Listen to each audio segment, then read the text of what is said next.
Posloucháte Zeitgeist, ale než začneme, tak mám pro vás jeden tip. Vedle aktuálního Respektu teď v prodeji najdete také speciální číslo s názvem Bod zlomu otázky světa s přeloženými esejemi z amerického deníku New York Times. Jde celkem o 20 textů o světovém dění uplynulého roku i výzvách budoucnosti od lidí, jako je novinář Thomas L. Friedman, politička Annalena Baerbock, psycholog Jonathan Haidt nebo herec Diego Luna. Ve speciálu najdete mimo jiné i anketu Respektu s výhledem do příštích let z pohledu českých expertů a expertek, jako je Michal Smetana, Romana Jungwirth-Březovská, Adéla Hořejší nebo Daniel Prokop. To vše a mnohé další ve speciálu Respektu Bod zlomu otázky světa. Time magazine named the architects of AI its Persons of the Year. It's going to make human intelligence more or less irrelevant. Trump is trying to prevent there being any regulations, which I think is crazy. Battlefield of the future, and this could just be in a few years' time, will be a no-go zone for humans. The first world drone war. Next big thing is swarm of the drones. My plánujeme drony na rok 2027, ale v té době budou dnešní drony už muzejní kusy.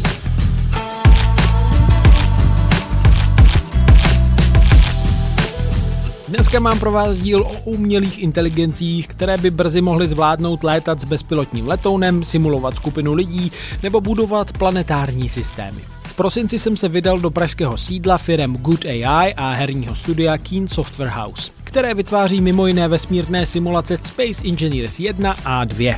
První díl si koupili miliony lidí po celém světě. Od loňského roku tenhle herní svět využívá k učení své AI společnost Google DeepMind. Co si od toho slibuje? Nejen na to jsem se zeptal zakladatele a šéfa zmíněných společností Marka Rossi. Uslyšíte, proč se tento programátor, podnikatel a vývojář počítačových her pustil do výroby vlastních dronů a jak hodnotí vývoj umělé inteligence v různých oblastech, včetně té videoherní.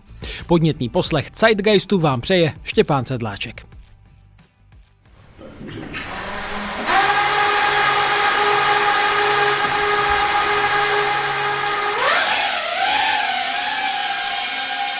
Kanceláří na pražském Hřevnově se rozléhá hlučné bzučení, které je asi povědomé každému, kdo byl někdy poblíž malých bezpilotních letounů. Malá červená kvadroptéra prolétá přes místnost mezi kuchyňkou, počítači a odpočinkovým koutem s pohovkou a na první pohled se příliš neliší od komerčně běžně dostupných strojů se 4 vrtulemi. Ale tento prototyp z dílny společnosti Good AI má podstatné rozdíly. Jde o prototyp dronu, který se do značné míry obejde bez lidského operátora i bez připojení na GPS. Ovládá ho totiž velký jazykový model, prostor kolem si načítá pomocí lidaru a po přistání si můžete s propojeným chatbotem promluvit o tom, co stroj viděl. Based on drone imagery, I counted at least 8 to 10 distinct persons visible across the room. Teď správně vyhodnotil počet lidí v místnosti. Ptám se ho na výzdobu na stěnách. What pictures did you see on walls? Can you describe them? I observed a Terminator movie poster with Arnold Schwarzenegger, various framed artwork in gallery spaces, mathematical equations on a whiteboard in the classroom, and decorative blue and white tile patterns in the kitchen. Ano, správně poznal, že interiér zdobí fotky z filmu Terminátor, kde autonomní stroje válčí proti lidem. Tak snad nejsme svědky naplnění tohodle sci-fi. Tenhle dron by podle vývojářů mohl pomáhat třeba hasičům při hledání a záchraně lidí v podzemních tunelech či jiných uzavřených prostorách. Vize je taková, že prostě třeba ten hasič nebo někdo, kdo chce prozkoumat nějaký území, přijde s nějakým kufrem, otevře ten kufr, tam bude několik takových dronů, pak bude mít nějaký tablet nebo telefon a řekne, hele, teďka chci, abyste prozkoumali tamhle ten barák, najděte mi třeba nějaký zraněný lidi, podobně, nebo prozkoumejte tunely a podobně. Proto chceme, aby ten systém byl úplně autonomní, aby všechno běželo on board a my jsme si s tím jenom jako povídali. No, co je nějaká vize, nějaký takový tablet, teďka ty drony budou streamovat nějakou informaci do toho tabletu, já vidím, kde jsou a to AIčko může si s ním povídat a to AIčko mi může jakoby dynamicky prostě nějak přizpůsobovat ty věci, které já vidím, tak abych byl schopný třeba ty lidi efektivně jako zachránit. Říká jeden z vývojářů dronů ze společnosti Good AI Jaroslav Vítků. Takže on jak jako letí, tak vlastně nepoužívá GPSku, je schopen lítat úplně sám a během letu on si mapuje a dokáže přeplánovávat tu trajektorii na základě toho, co viděl. Takže když ho pošleme sem, tak on je schopný prostě sám tam najít cestu. My mu vlastně řekneme 3D bod, kam má letět, a on prostě se to snaží splnit na základě toho, jako kde vidí ty překážky. Takže on teďka jsme klikli jako dovnitř, protože víme, že tam je okno, ale on by se mohl rozhodnout okna, tak já si myslím, že to radši obletím a prostě letěl by. Že tam, kde si myslí, že ta cesta je nejkratší a nejlepší. Takže to řídíme jako takhle high level, klikneme někam do prostoru a on to zařídí zbytek. Plán je, aby měl dron v budoucnu nainstalovaný velký jazykový model na palubě a nemusel tak spoléhat na připojení Wi-Fi, jako tady v kanceláři. A navíc dokázal kooperovat v takzvaném swarmu, tedy roji skupiny spolupracujících dronů.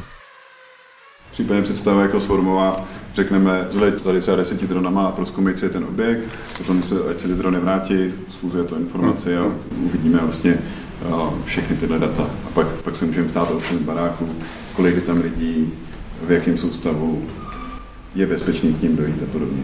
Jeden plán je, že budou dělat takovou mesh komunikaci, že udělají takovou formaci, aby se ta informace dostala i k nám. Podotýká další vývojář z Good AI, Petr Hlubuček. A stačí vlastně jenom strašně nízký jako bandwidth, že v podstatě jenom věta, co má udělat. A jak tohle to řekneme, tak vlastně ty LLMka na těch jednotlivých dronech už potom budou spolu komunikovat a vlastně se dohodnou na tom, jako co udělají, co kdo udělá a rozdělí si práci. Tady vlastně je video, kde je vidět, tohle je v simulátoru, kde letí 3 drony, společně se snaží efektivně zmapovat prostor, takže každý letí někam jinam a můžou si říct, já jsem tady viděl, já nevím, recepci, tak já jedu rozkoumávat na druhou stranu a vlastně s tímhle způsobem to bude fungovat. Že se vám nedostávají do takových těch smyček, co ty LLM, jak si spolu povídají furt dokola, jako zaseklí. Je tam spoustu takových technických problémů, co je potřeba vyřešit a jako je tam vlastně i jak jim zprostředkovat tu vlastně prostorovou informaci, že teďka ta modalita, co ty LLMka umějí, je jako 2D obraz, z toho se dá trochu inferovat jako i ta 3D, proto tam jim třeba dáváme jako obrázek floor plan, tím oni dostanou jako představu o prostoru a pak vlastně, když jich je víc, tak tam mají i souřadnice, kde jsou ty ostatní a tím jako dokážou plánovat a přemýšlet o tom. Ale je to jedna z těch jako velkých challenge ještě, jak vlastně udělat, aby to LLMko vnímalo celý ten 3D prostor a mělo jako představu, tady je stůl, tady je židle. Takže my vlastně tady ty bohatý data překreslíme tomu LLMku do takovýhle nějaký hloupý reprezentace, kterou ale víme, že ono chápe. Ale jak to vaše řešení je vlastně přenositelné, byste si řekli, že to chcete dát na 3 autíčka nebo na 3 chodící? Ta vyšší vrstva, jako to AIčko, tak to vlastně akorát dostane jiný nástroje. Že teďka ty LLMka jsme vytvořili jim nějaký nástroje na ovládání dronů, že leď na tyhle souřadnice a my bychom vlastně, když tam dáme autíčko, tak tam pořád bude nějaký nástroj, jeď na tyhle souřadnice, akorát tam už nebude ta zetová složka, protože bude jezdit po zemi a jinak to bude hodně podobný. A ty LLMka jsou strašně flexibilní v tom, že vlastně ani nebude potřeba to nějak upravovat. A i vlastně, kdybychom chtěli nechat drony a k ním přidat autíčka, tak vlastně můžeme udělat jenom do promptu tam řekneme, tady máš ještě navíc tohle robota s takovýhlema schopnostma, tak ho zkus použít. Vlastně prakticky by stačilo říct, tady to jsou autíčka a ty umějí jezdit jenom po zemi, ty umějí lítat vejš a no to řekne, OK, tak jo. A ještě tady mě napadá ta otázka zneužití takového modelu, kdyby ho někdo jakoby vzal a použil na něco, tak jako jak o tom přemýšlíte, jak se to dá vlastně nějak zajistit nějakým doučením nebo... No, už ten model, co používáme, tak vlastně se sám brání. Že on už je jako naučený tak, že vlastně nechce dělat špatné věci.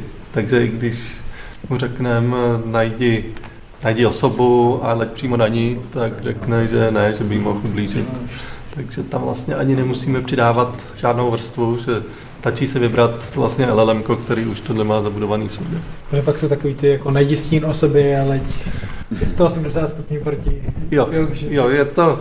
To by taky, jakože vím, že se dají ty LLMka jako různě přečůrat. Jo, do určitý míry se dá jako přesvědčit na něco, ale oni zase, když se najde nějaký způsob, jak se to dá jako obejít, tak oni se proti tomu snaží bránit. Takže je to vždycky taková kočka myš, že vždycky bude nějaká jako skulina.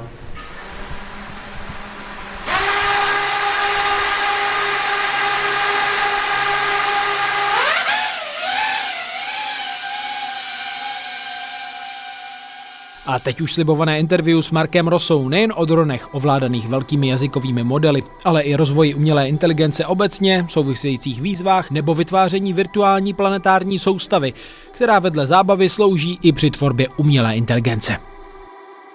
Hostem podcastu týdeníku Respekt je programátor, podnikatel a zakladatel herního studia Keen Software House, které vede a vytvořilo mimo jiné populární hru Space Engineers.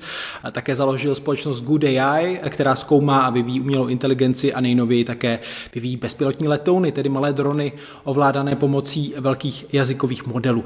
Dobrý den a díky za přijetí tady u vás v kanceláři ve vašem pražském sídle. Dobrý den. Jaký je váš vztah k umělé inteligenci? Po tom roce, kdy si myslím, se z ní stal ještě větší buzzword než v těch minulých letech, ale zároveň vidíme její čím dál rozšířenější využití napříč celou společností, také i jistá nejistota ohledně těch investovaných peněz do umělé inteligence, jestli se to podaří zhodnotit a i ty dopady na to, jak to vypadá na internetu, jaké to generuje texty, videa, fotky, kdy se trochu stírá někdy i ta otázka, nebo stírá se ten rozdíl mezi tím, co je reálné a co je uměle vytvořené.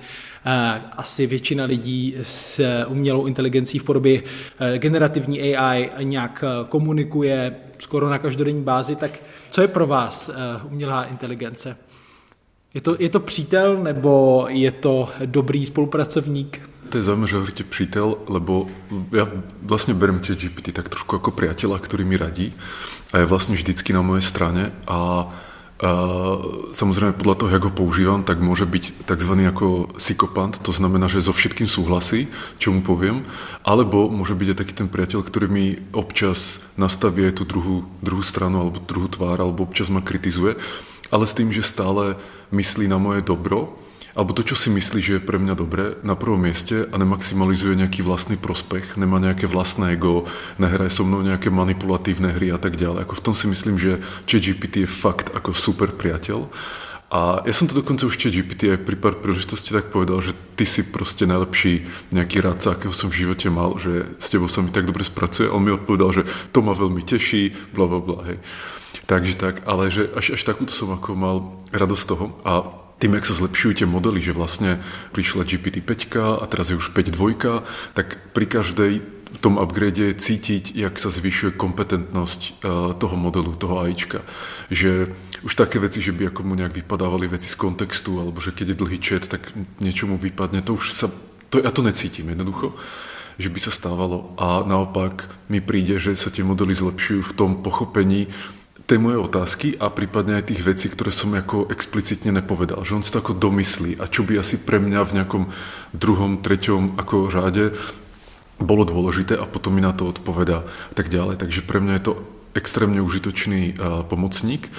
A ešte, ak ste sa pýtal, že čo hovorím na tento rok a tak ako, ja si myslím, že fakt ten nástup toho AIčka tu je.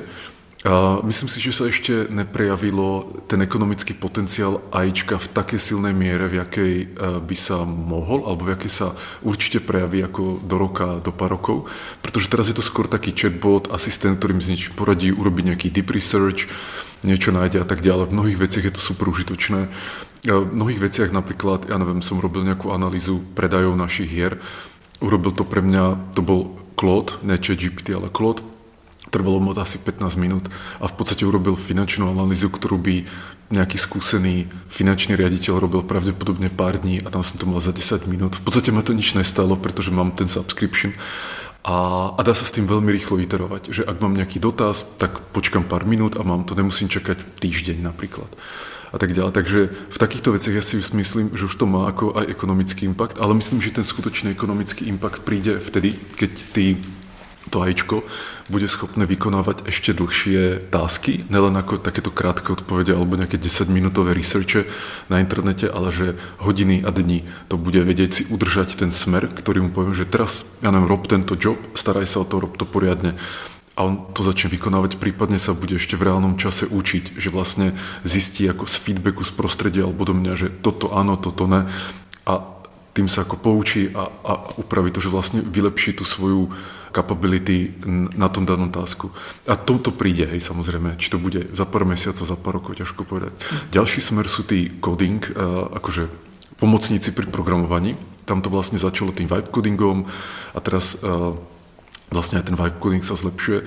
Pred rokom to v podstate bolo tak, že to AIčko bolo schopné pomôcť s nejakým kódom, že keď som vedel, jak niečo vyriešiť, tak mi tam ako napísalo ten kód, ale nevedel si to on sám otestovať. Častokrát ten kód mohol, ja neviem, niečo vyriešil, ale prinesol nejaké nové problémy, že to povedzme overkomplikoval, alebo zanesol niečo, čo sme ani nechceli a tak ďalej. Ale už tie posledné modely sú super v tom, že jednak napríklad ten agent dokáže bežať v mojom počítači, takže on si dokáže skompilovať kód, spustiť kód, vidí, jaký mali ako dopad tie zmeny, urobiť ďalšie úpravy a tak to dokáže aj hodinu, dve bežať autonómne a vyriešiť nejaký task. A to pred rokom nebolo. Za rok ja si myslím, to bude ešte ako niekde ďalej. Takže to je tiež ako extrémne užitočné. Takže ja by som to zosumarizoval. AIčko ako fakt nastupuje, je to vidieť. Nemyslím si, že sa ešte prejavilo ako nejaká skoková zmena na ten náš ekonomický život, ale k nej podľa mňa dojde a potom môže byť veľmi rapidná. Ja som dokonca, prečo som čítal také nejaké porovnanie, analýzu jedného človeka, myslím, že to bolo buď z Anthropicu alebo z OpenAI. On hovoril, že aj keď prišli spalovacie motory a proste taká tá industrializácia, tak to trvalo v podstate 200 rokov, než sa to začalo používať. Že ako pomaličky sa to vylepšovalo, niekto používal. A tých 200 rokov kone, ktoré boli používané ako zdroj vlastne tej pracovnej sily, ako na vozenie veci alebo ja neviem, ťahanie nejakých nákladov a tak ďalej, tak to nemalo na tie kone impact. Že jednoducho tá technológia spalovacích motorov, proste industrializácia, tak tá sa postupne zlepšovala, ale kone si to akoby nevšimli. A potom prišlo k skokovej zmene a vlastne za 20 rokov kone v podstate prestali byť ako na nejakom priemyslovej škále používané.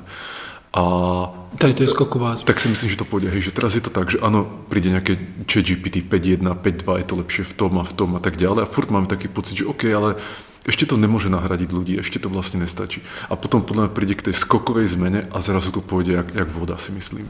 Máme doložené případy i lidí, kteří už opravdu mají vztahy s umělou inteligencí nebo se zamilovávají do umělé inteligence. Z toho, jak jste o tom mluvil, tak myslím, že taky patříte k lidem, kteří s ním mluví jako trochu s lidským aktérem, ne? Jo, občas áno, ale ako zase úplne to nepreháňam, lebo stále ja vidím za tým ten stroj a tak, takže... Ten statistický model. Takže není to tak, že by som k tomu mal rovnaký vzťah, ako mám k ľuďom, hej, lebo predsa len sme ako nejakým spôsobom orientovaní na ľudí a toto je stroj a ja to vidím, ale zároveň je to strašne inteligentný stroj, strašne schopný a ako ja si myslím, že tie najnovšie verzie rozumejú ľudskej psychológii, si myslím oveľa lepšie než väčšina z nás. A to sa u ľudí ako nestáva, že málo kto, alebo skoro nikto v podstate v mojom okolí má taký prehľad ľudskej psychológii, motiváciách aj nejakých skrytých motiváciách a tak ďalej ako ChatGPT. A je to tam cítiť. A takisto tú kompetenciu toho modelu v tom pochopení celého sveta, tak si myslím, že už tá je superhuman, že žiaden človek na svete ako nerozumie tomuto svetu tak dobre ako ChatGPT. A samozrejme, aj tam môžu byť nejaké ako edge casey, kedy ako bude zlyhávať nejak fatálne, alebo povedzme, keď mu niečo zle vysvetlím, tak on to pochopí ako nesprávne, alebo doslovne zoberie tú moju otázku a potom mi dá odpoveď, ktorá vlastne je nesprávna.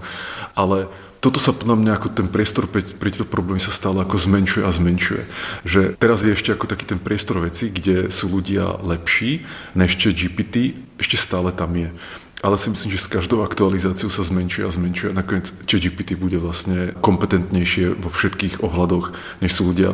A potom, keď sa na to pozrieme z toho ekonomického hľadiska, tak aj levnejšie. Že vlastne vyriešiť nejaký task skrz ChatGPT bude 100-krát, 1000-krát levnejšie, než keď to bude riešiť človek. Ono vlastne aj teraz som videl také nejaké benchmarky pred pár dňami, kde sa testovali inak ten Claude modely a ChatGPT aj Gemini na takom benchmarku, on sa volá, že ARC 1 alebo ARC 2, proste on má merať schopnosť general ako obecnej inteligencie nejakého systému, takže sú to tásky také ako puzzles a tak ďalej, na ktoré by malo byť teda treba nejakú ako obecnú inteligenciu, že ako pochopím, o čom je ten puzzle a potom ho nejak vyriešim a tak ďalej. No a pred 2 rokmi samozrejme tie modely neboli schopné absolútne, že ako dosiahli 0% na týchto benchmarkoch. Pred rokom už dosiahli povedzme nejakých 90% alebo 95%, pričom ľudia boli, ako kapacita ako ľudí je tiež cca tých 95%, kam sa dostali. Ale dostať sa na 95% presnosť na tom tásku stálo pre tie modely zhruba ako $1000, že vlastne ten model musel bežať, skúšať rozličné varianty, vrácať sa z toho a tak ďalej a vlastne tým spálil ako hromadu tokenov a to vyšlo na tie $1000. Teraz vlastne, keď sa na tom pustí GPT 5.2 Pro, tak to stálo, myslím, neviem, či $15 alebo niečo také. Čiže ako brutálne, hej, že tam vlastne povedzme, že tá capability toho modelu sa nezvýšila, ale podľa mňa sa zvýšila. Povedzme, že aj keby sa nezvýšila, tak tá cena na to vyriešenie išla 100 alebo 1000 násobne dole. A to si myslím je zaujímavé. Takže ak to pôjde týmto tempom, tak si myslím, že napríklad dneska vytvorenie takej hry Space Engineers alebo Space Engineers 2, na ktoré robíme, stojí, ja neviem, povedzme $10-20 miliónov a ja si myslím, že za pár rokov to vlastne AIčko bude schopné pravděpodobně urobiť, ja neviem, za pár dolárov možno. Hej. K těm dopadům umělé inteligence se ještě vrátíme, ale chtěl bych začít konkrétně. My, když tady sedíme u vás v místnosti, tak tady vidím na zdi obrázky se screenshoty právě mimo jiné ze Space Engineers, astronauti ve skafandrech na asteroidu pozorují vzdálený vesmír, tak vy máte právě bohaté zkušenosti se vytvářením vesmírných korábů, nejrůznějších kosmických technologií, ale teda zvenku, že jo, na papíře, lépe řečeno právě ve videohrách, kde lidé tedy hrají za vesmírné inženýry. Ale teď jste se pustili do hardwareu, protože vlastně vytváříte i drony, které tedy létají, plní nějaké úkoly ve fyzickém světě tady na Zemi. To je asi jako úplně nový obor pro vás. Nevím, jestli třeba nejste nadšený modelář a vlastně se tam něco spojilo, co jste třeba dělal z minulosti.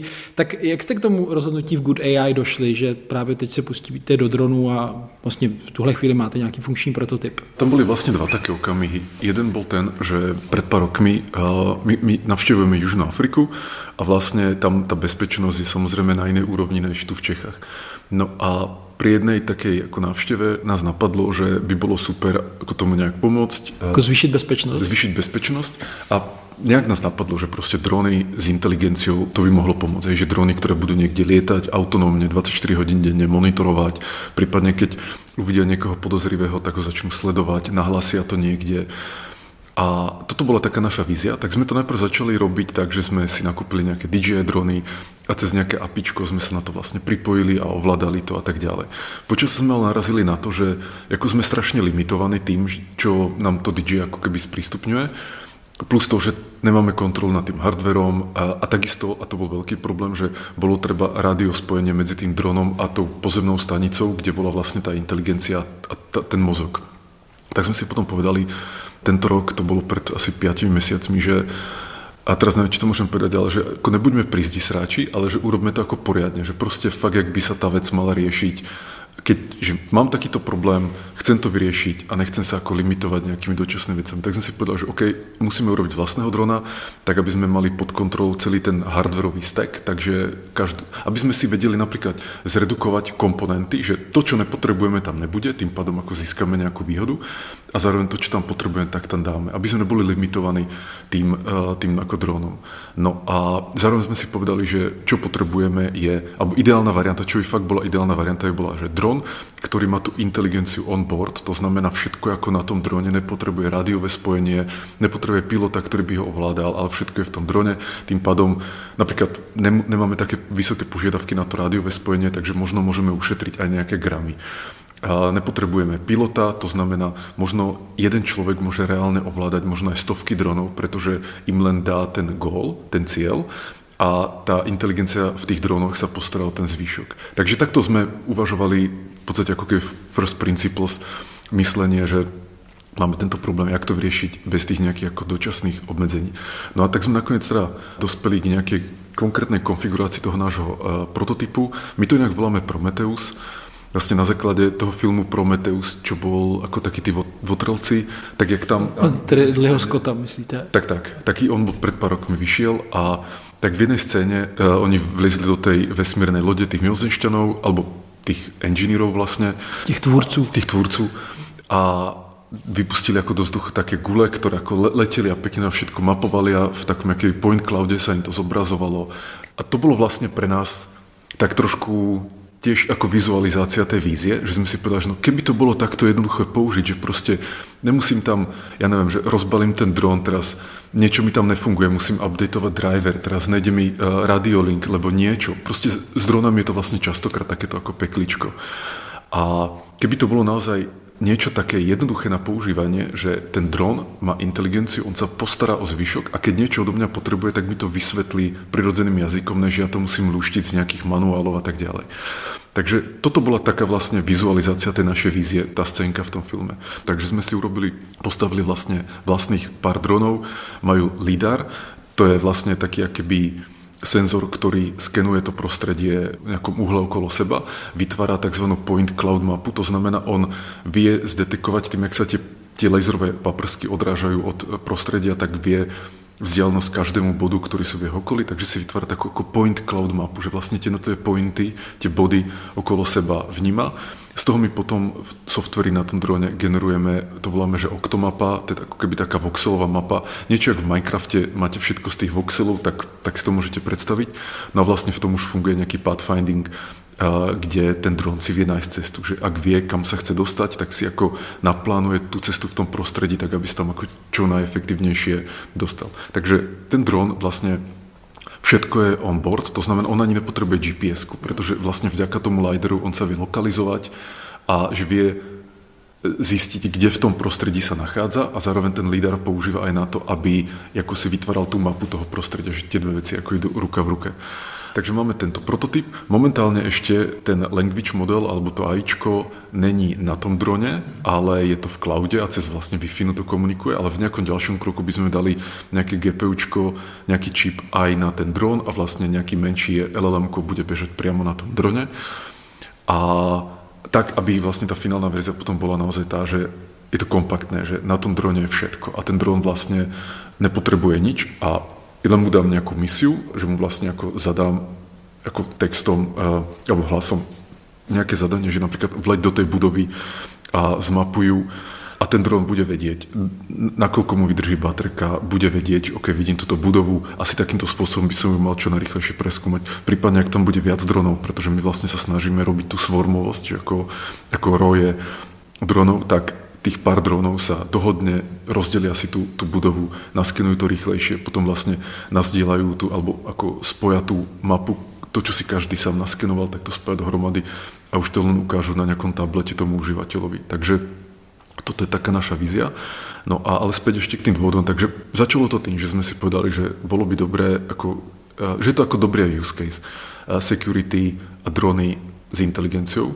Potom, keď začala vojna na Ukrajine, tak tiež ma ešte aj napadlo to, že vlastne v budúcnosti, keby bola ohrozená či už Česká republika alebo Európa, tak si myslím, že by bolo super, aby nás bránili drony a roboti a ne ľudia. Že ja si myslím, že posielať ľudí do zákopov je ako v 21. storočí by vlastne takto nemala prebiehať obrana. Čiže nasadiť drony proti dronům. Tak, alebo proti komukoľvek. Je to v zásade jedno, ale rozhodne tam neposielať ľudí. Hej. A ja si myslím, že jednak z toho humanistického hľadiska je to lepšie, že ako nechceme, aby naši občania, spoluobčania a tak ďalej tam išli umierať. A druhá vec je aj, si myslím, že tá ekonomika a logistika tej vojny sa zmení, pokiaľ tam nemusia byť ľudia. Že vojna, hlavne dlhotrvajúca, je vždycky častokrát práve tej ekonomike, že jak je ako nákladné sa brániť, jak je nákladné útočiť a tak ďalej a nachádzať v tomto nejaké ako nepomery a vlastne tie potom využívať a tak ďalej. Takže jenom je tam ten protiargument, že když se sníží ta hodnota o ty lidské životy, tak to riziko těch konfliktů, výhodnost té války může vlastně stoupnout. Jo.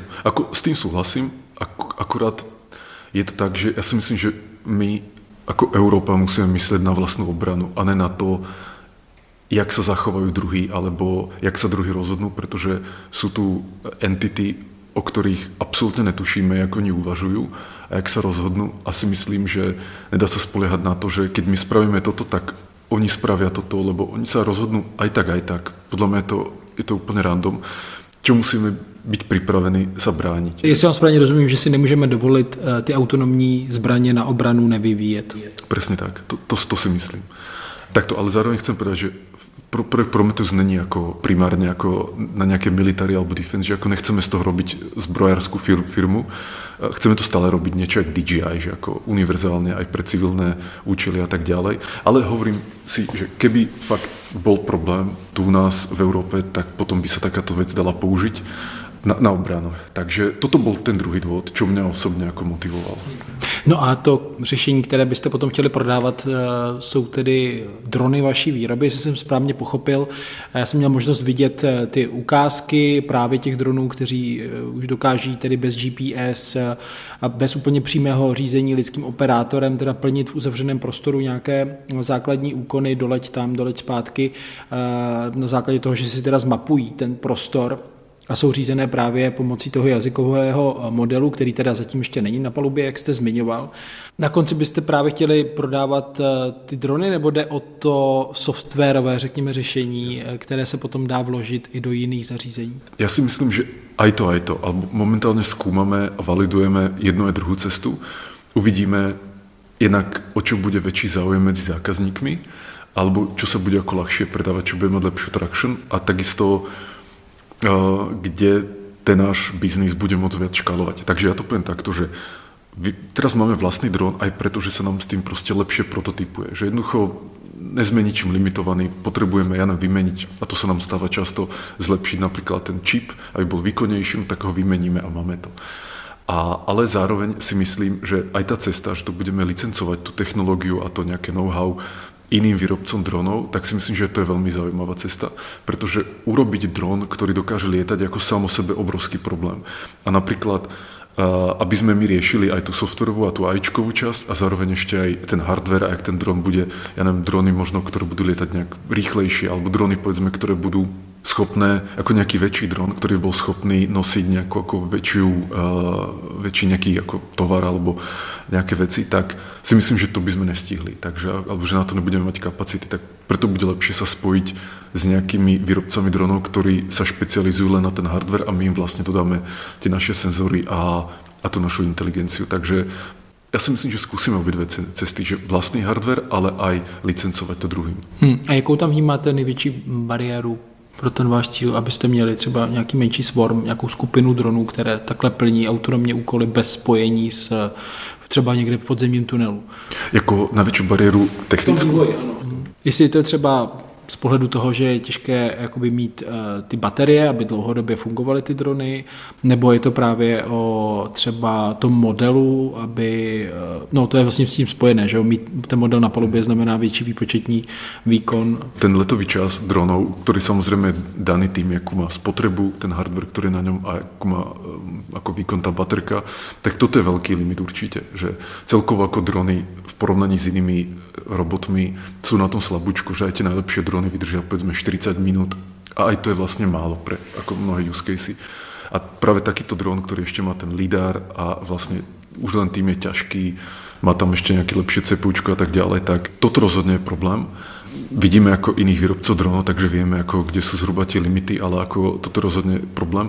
Druhý je aj tá kvalita tých samotných language modelov, ktorá stále ešte není na úrovni, ktorú by sme potrebovali. Takže tie dnešné LLMK, oni sú ako super napríklad na to programovanie alebo nejaké textové veci a tak ďalej, ale nie sú až tak dobré v takej tej priestorovej inteligencii, že aby chápali to, že OK, bol som tuto v tejto miestnosti a teraz som preletel do tejto miestnosti, oni sú späť nejakými dverami a tam ešte nejaké okno, ktorým by som mohol preletieť. Tieto veci ako úplne tie LLMK ako nechápu tak intuitívne nejaké iné veci, na ktoré sme zvyknutí ChatGPT. Ale aj to sa zmení a vlastne my vsádzame na ten trend, že tie LLMK sa zmenšujú, takže ako vlastne treba menší a menší hardware na provozovanie a zároveň tá kvalita, tá inteligencia, tá sa zvyšuje. A ono sa dá aj možno pozrieť na to, že ako v nejakom vzdialenom horizonte niekoľkých rokov, kde je ten limit, ku ktorému sa to priblíži, že jak malé bude to LLM-ko a jak inteligentné, alebo koľko inteligencie bude vlastne skomprimované v tom LLM-ku. Ja si myslím,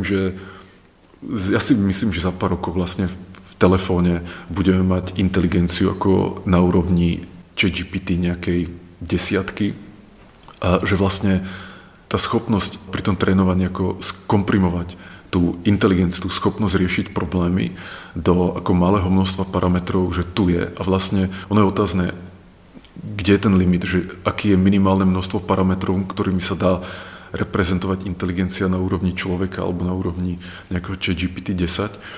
Ale si myslím, že to bude niečo maličké a niečo, čo sa zmestí do ako bežných telefónov.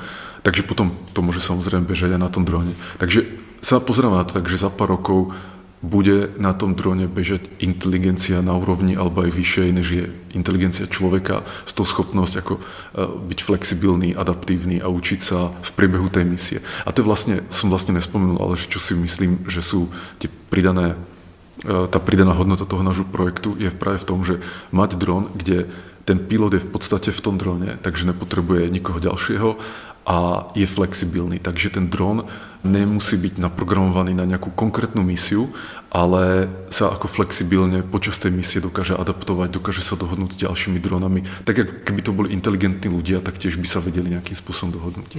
Ale lidé to nejsou a každý uživatel LLM, tedy velkých jazykových modelů, ví, že tam jsou stále chyby, halucinace, může to být problém z hlediska ovládání potom té technologie v reálném prostředí, kde už nejde o záměnu nějakých slov, ale jinou dráhu letu a tak dále. Presne tak. Aj preto sme s tým teraz opatrní, aby sme si tie drony ako nerozmlátili, lebo predsa je to drahé. No a zatiaľ zaujímavé, že sa nám podarilo ako ešte nič nerozbiť, čo ako fakt celkom dobré. No ale preto aj ten systém ako viacero úrovní u nás. A vlastne to LLM-ko ovláda nejakú vrstvu, ktorá je relatívne hardkodovaná a kde si ešte nazvime to, že tradičnými algoritmami ako zabezpečujeme nejakú bezpečnosť. Takže napríklad tá vrstva, tá sa stará naozaj o to, že ten pathfinding funguje nad tými voxelmi, že tam nejaký collision avoidance, že naozaj tá vrstva sa postará o to, aby ten dron nenarazil do nejakej prekážky. A to LLM-ko len posiela príkazy do tejto hardkodovanej vrstvy, ale tá hardkodovaná vrstva tam funguje ako taká brzda predtým. Takže keby LLM-ko mu poslalo, že hej, vleď tam a tam by bolo napríklad ako v kolízii, že narazí do niečoho alebo tak tá hardkodovaná vrstva ho v tom zastaví a nedovolí mu to. Takže máme to takto ako viacerými úrovňami poistené, aby sme si nezničili toho drona. Ale tiež sa tam môžu stať nejaké akoby edge casey, kde ten systém proste zlyhá. Napríklad teraz pondelok sme boli testovať tie drony v jednom lome, kúsok od Prahy. To vlastne sú také štoly, do ktorých sa dá ako vojsť, že to normálne otvorené.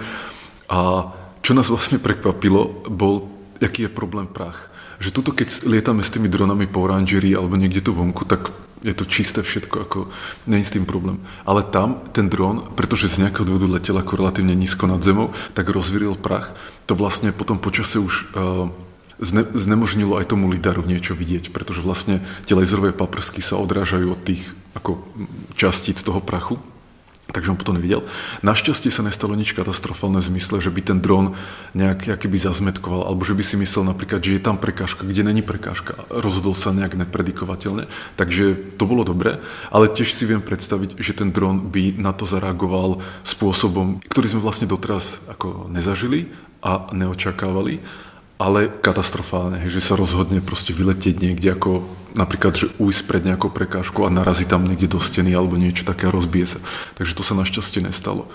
Ale preto práve to treba stres testovať v takýchto prostrediach, aby sme si to otestovali. Ja len spomeniem taký srandovný príklad, ktorý som videl zrovna včera, ten nesúvisí s nami, ale to bolo vlastne video, kde Google má tú firmu Waymo. Ty taxíky. Autonomní vozy. Tak ja som sa v tom asi pred 2 rokmi aj viezol v San Francisku a bolo to super, ako fungovalo to a tak.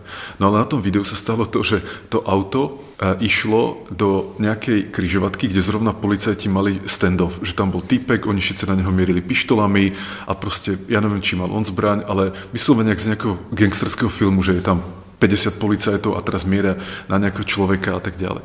No a to Waymo, pretože ono to nechápalo, ono sa rozhodlo toho, on tam proste normálne tú križovatku ako prešiel, zastal tam a tak ďalej. Pretože on ako nechápal tú situáciu. A takéto veci sa môžu stať, že my ako ľudia, každý z nás, keď videl, že keď tam sú nejakí policajti, tak tomu sa vyhnem, tam nejdem, ale nie, to auto z nejakého dôvodu proste to nebralo ako situácia tam vošlo. Takže takéto, a to si myslím, možno nikoho v tom Waymo nikdy nenapadlo, že by niečo takéto sa mohlo stať. Takže podobné veci si myslím, že sa môžu stať aj u tých našich dronov a preto sa to snažíme ako poistiť rozličnými ako nejakými tými levelmi kontroly. Ale do budúcna si myslím, že viac a viac tá inteligencia on board bude ako mať lepšiu a lepšiu kapacitu a vlastne nebude to treba, pretože bude schopná sa ako adaptovať aj v situáciách, povedzme, ktoré ani my ako ľudia sme ešte nezažili. Vy jste zmiňoval toho Prometea jako vlastně popkulturní předobraz nebo příklad z popkultury, podle kterého jste to pojmenovali. Mně napadl ještě jeden příklad, a to teda ze seriálu nebo série Black Mirror, a tam je epizoda, nevím, jestli jste ji viděl, Hated in the Nation, kde jsou vlastně roje malých dronů, které jsou kopiemi včel a fungují jako opilovači, vlastně uměle vytvoření opilovači. Ale pak se vlastně ukáže, že to někdo zneužije a využije je k útoku na lidi, je to samozřejmě jako science fiction, ale říkám si, jak přemýšlíte o těchto rizicích právě té dálnější budoucnosti, kdy by někdo měl takovéhle řešení, mohl ho nahrát kdekoliv, a to se můžeme bavit o různých režimech, různých skupinách, které můžou mít různé cíle, tak jak vlastně přemýšlíte o riziku zneužití takové on-board umělé inteligence, aby někdo nezneužil třeba právě k útoku proti lidem. Kdy vlastně už potom se eliminuje ten operátor zkušený, který musí umět manévrovat, prostě stačí zadat příkaz a ta věc něco provede po své ose. Ja si myslím, že to je ako celkový ten problém tej ekonomiky, toho ako útoku a obrany, taký tie arms race, že vlastne o tom je vlastne história, že sa to ako vyvíja, že niekto vyvinie, ja neviem, tank, ktorý ako odolá gulkám z nejakých zbraní a tak ďalej, a potom niekto príde s RPGčkom a vlastne ten tank je zrazu ohroziteľný. Potom niekto urobí nejaký armor na ten tank. Potom zase niekto príde s dronami, ktoré môže ten tank ako zničiť. Potom urobia takúto ochranu proti dronom na tie tanky, ak sa to vlastne robí na Ukrajine. Takže je to taký ako never-ending boj. A prečo to spomínam v tejto situácii je to, že to je podobne podľa mňa v takomto civilnom živote, kde tiež nás tieto veci môžu ohroziť, ale zároveň my stále musíme si pripravovať taký akýby antivírus na to, aby sme boli schopní sa tomu brániť. Že keď si povieme, že nikdy sa to nestane, tak to není spôsob, jak si vybudovať rezilienciu. Že ono práve je dobre si povedať, že OK, tieto veci sa pravdepodobne stanú a takto môžeme minimizovať tie negatívne dopady tej veci. Ako nikdy to nezredukujeme na nulu, to si myslím, že to je naivné, že nežijeme vo svete, kde dokážeme mať 100% garanciu nejakej bezpečnosti. Si myslím, že tak proste tento vesmír nefunguje. Jediné, čo dokážeme urobiť, je ako zvýšiť tú rezilienciu nás alebo toho systému okolo nás. Takže ja presne takto nad tým uvažujem. Takže povedzme, keby niekto chcel urobiť drony, jak máme my, a potom to použiť na nejaké teroristické účely, tak vlastne získa dosť veľkú výhodu, pretože už nemusí ako použiť seba na to, aby ako vlastne exekuoval ten teroristický čin, že môže to robiť na diaľku napríklad, hej, že môže to robiť úplne z iného kontinentu, takže on je bezpečný. A čo zase mení tú ekonomiku toho teroristického činu, pretože keď by som vedel, že to není samovražedný teroristický čin, ale že vlastne ho dokážem urobiť ako opakovane, tak to mení všetko. Takže mohl by ho vlastne načasovať, odjet. Presne tak. A vie, že ako on nezomrie pri tom teroristickom čine, ale môže to ako opakovať a vlastne dokáže škálovať ten efekt toho teroristického činu len skrz v podstate kapitál, že nakúpi viac dronov, proste rozmiestní ich niekde a tak ďalej. Takže ako, ja to vidím samozrejme, to riziko, čo tam je, kde mnohé, povedzme, teroristické činy boli limitované v minulosti aj tým, že jasne, treba nájsť nejakých tých samovražených ako útočníkov, nejakým spôsobom im ako vymyť mozog, dať im na nich tie vesty a to všetko ako limituje tú škálovateľnosť samozrejme, našťastie. Hej. A keď sa to zmení, tak sa možno zvýši aj nejaká frekvencia týchto teroristických útokov, pretože budú zrazu ako lacnejšie. Hej, že keď stojí teroristický útok, keď to prevedem na peniaze, ja neviem, povedzme, tak strelím $1 000 000, a ten niekto má k dispozícii len $10 miliónov, tak dokážu urobiť len 10 teroristických útokov. Keby tá cena za jeden teroristický útok bola povedzme $100, no tak ich urobí tisíce. Hej. Takže tak. Ale zase tam ide aj o ten balans tej obrany. Že my musíme uvažovať nad tým, jak si tiež zlevniť tú obranu proti takýmto útokom. Takže napríklad keby sme sa báli toho, že tu na nás budú každý deň útočiť nejaké autonómne drony, tak by sme potom mali začať ako budovať nejakú obranu, ktorá tiež autonómne nám dokáže ako predísť tomuto. Alebo zlepšiť, povedzme, fungovanie tajných služieb, aby sa ako odhalili tí ľudia, ktorí toto organizujú a tak ďalej. Takže si myslím, že vždycky sa dá proti tomu bojovať. Ale čo je fakt, a to ja nechcem zastierať, že v tomto arms race tam vždycky je to ako keby v lokálnom mieste a čase existuje výhoda jednej alebo druhej strany. Takže môže nastať doba, kedy ako lokálne ten útočník má výhodu oproti tým obrancom, pretože tá obrana je proste tak drahá alebo tak neefektívna, že vlastne nemá zmysel. To sa môže stať. Ale podľa mňa riešenie není to, že zakázať autonómne dróny alebo zakázať tieto veci alebo si zavrieť oči a povedať si, že to sa nikdy nestane, keď to proste zakážeme nejakým nariadením. Ale jediné riešenie je uvažovať nad tým, že OK, niekto to asi spraví, tak poďme sa na to pripraviť, poďme na to urobiť niečo, čo ako je ekonomicky zmysluplné, aby sme na to mali obranu. Ako to si myslím, že je jediné riešenie. A sú potom samozrejme aj iné riešenia. Napríklad aj výrobcovia tých LLM-iek, tých language modelov, tak tiež investujú obrovské úsilie na to, aby tie modely neboli zneužiteľné. Že či už OpenAI, Anthropic, Google, tak naozaj pracujú na tom, aby ten language model, keby som napríklad povedal, že ja neviem, poraď mi, ako zavraždiť človeka, alebo proste poraď mi, ako urobiť nejaký teroristický útok, pri ktorom ma nikto nezistí, tak to odmietne. Hej. Samozrejme dá sa to možno nejak obalamotiť a tak ďalej, ale stále ja si myslím, že tá schopnosť tých LLM-iek odolať týmto, nazve to, že neetickým útokom sa bude zlepšovať. A keď si predstavíme, že to bude ako za chvíľku superinteligencia, takže za chvíľku tie LLM-ka budú inteligentnejšie než sme my, tak pravdepodobne budú vedieť aj odhaliť tú našu manipuláciu, cez ktorú to chceme od nich získať. Takže to ako jedna vec je, že vlastne nevypustiť do sveta LLM-ko, ktoré dokáže niekomu pomôcť týmito ako nelegálnymi alebo neetickými aktivitami, ale zároveň, ako aby ma niekto nechytil za slova, tak ja si myslím, že vždycky samozrejme bude existovať spôsoby, ako to aj obísť. A si myslím, že budú aj za 10 rokov LLM-ka, ktoré budú ako super inteligentné, ale zároveň budú mať úplne ako vypnutú nejakú cenzúru a vlastne budú schopné či už poradiť, alebo urobiť čokoľvek, čo od nich človek bude chcieť. A preto si myslím, že jediný spôsob, jak tomu bojovať, je mať LLM-ka, ktoré budú, alebo AIčka, ktoré budú bojovať proti týmto AIčkám a budú mať tú väčšinovú prevahu, že ich bude viac. Že podobne ako iný príklad môžem použiť, že v Čechách máme x tisíc alebo desiatky tisíc policajtov, ľudí, čo robia nejaké kriminálne veci alebo nejakú profesionálnu mafiu, povedzme, ich bude pravdepodobne menej než tých policajtov. Takže ako policajti samozrejme nezastavia všetku kriminalitu v tejto krajine, ale tú väčšinu, hej, že ako vo výsledku sa tu žije bezpečne. Ale nezastavia to ako na 100%, to proste nejde. Ale pretože tých dobrých je viac ako tých zlých, ale minimálne tie inštitúcie sú tak nastavené, že toho dobrého je viac ako toho zlého, tak štatisticky vlastně vyhrává. A je to tak, že vlastně mi tam napadla taková ta metafora, že se vyvíjí virus v laboratoři, ale nesmí ho uniknout, protože se třeba vyvíjí proto, aby na něj bylo lidstvo připravené a aby se proti němu potom mohlo bránit, ale pak jsou ty případy, kdy třeba něco unikne a to může být ten problém. Ale když tohle nechám stranou, jakoby spoléháte na to vlastně, co do toho zakódují nebo zakomponují v rámci té závěrečné učební fáze těch modelů ty vývojáři modelů, nebo i vy, když potom využíváte ten model a je to nějaký třeba open source, který chcete dostat na palubu, ho ještě upravujete s tím právě s myšlenkou na tohle, na tu zneužitelnost.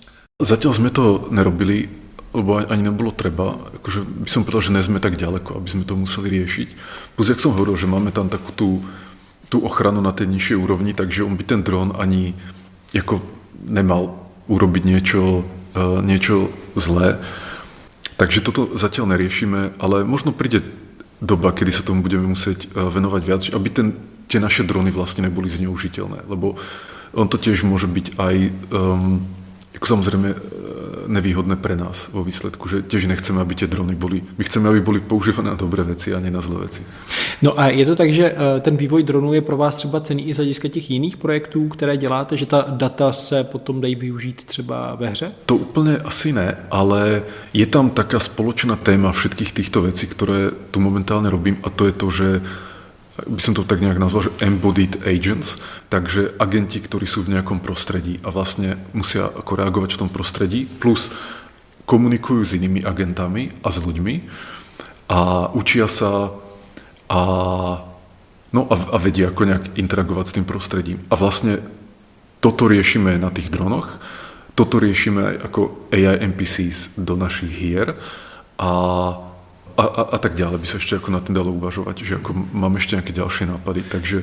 Já vím, že vy jste vyvinuli že také tu hru AI People, která je teď pozastavená, tam, když to zjednoduším, tak vlastně hráč může interagovat s lidskými postavami, vypadá to trochu, abych to přiblížil, jako známá hra The Sims, ale za těmi postavami jsou právě AI agenti, a tam se nakonfigurovala nějaká situace, třeba nějaký konflikt, hádka nebo naopak nějaká pozitivní situace a teď se to rozběhlo a ty umělé inteligence, ty AI agenti to nějak odehráli a pak nějak pokračovali, jestli to říkám správně. Tak mohl byste to rozvést a co vlastně v průběhu toho roku, co to běželo, to třeba ukázalo, tyhle interakce AI agentů? No inak to je projekt, ku ktorému sa chceme vrátiť, len ako reštartovať to nejakým iným smerom, pravdepodobne ako do Space Engineers 2.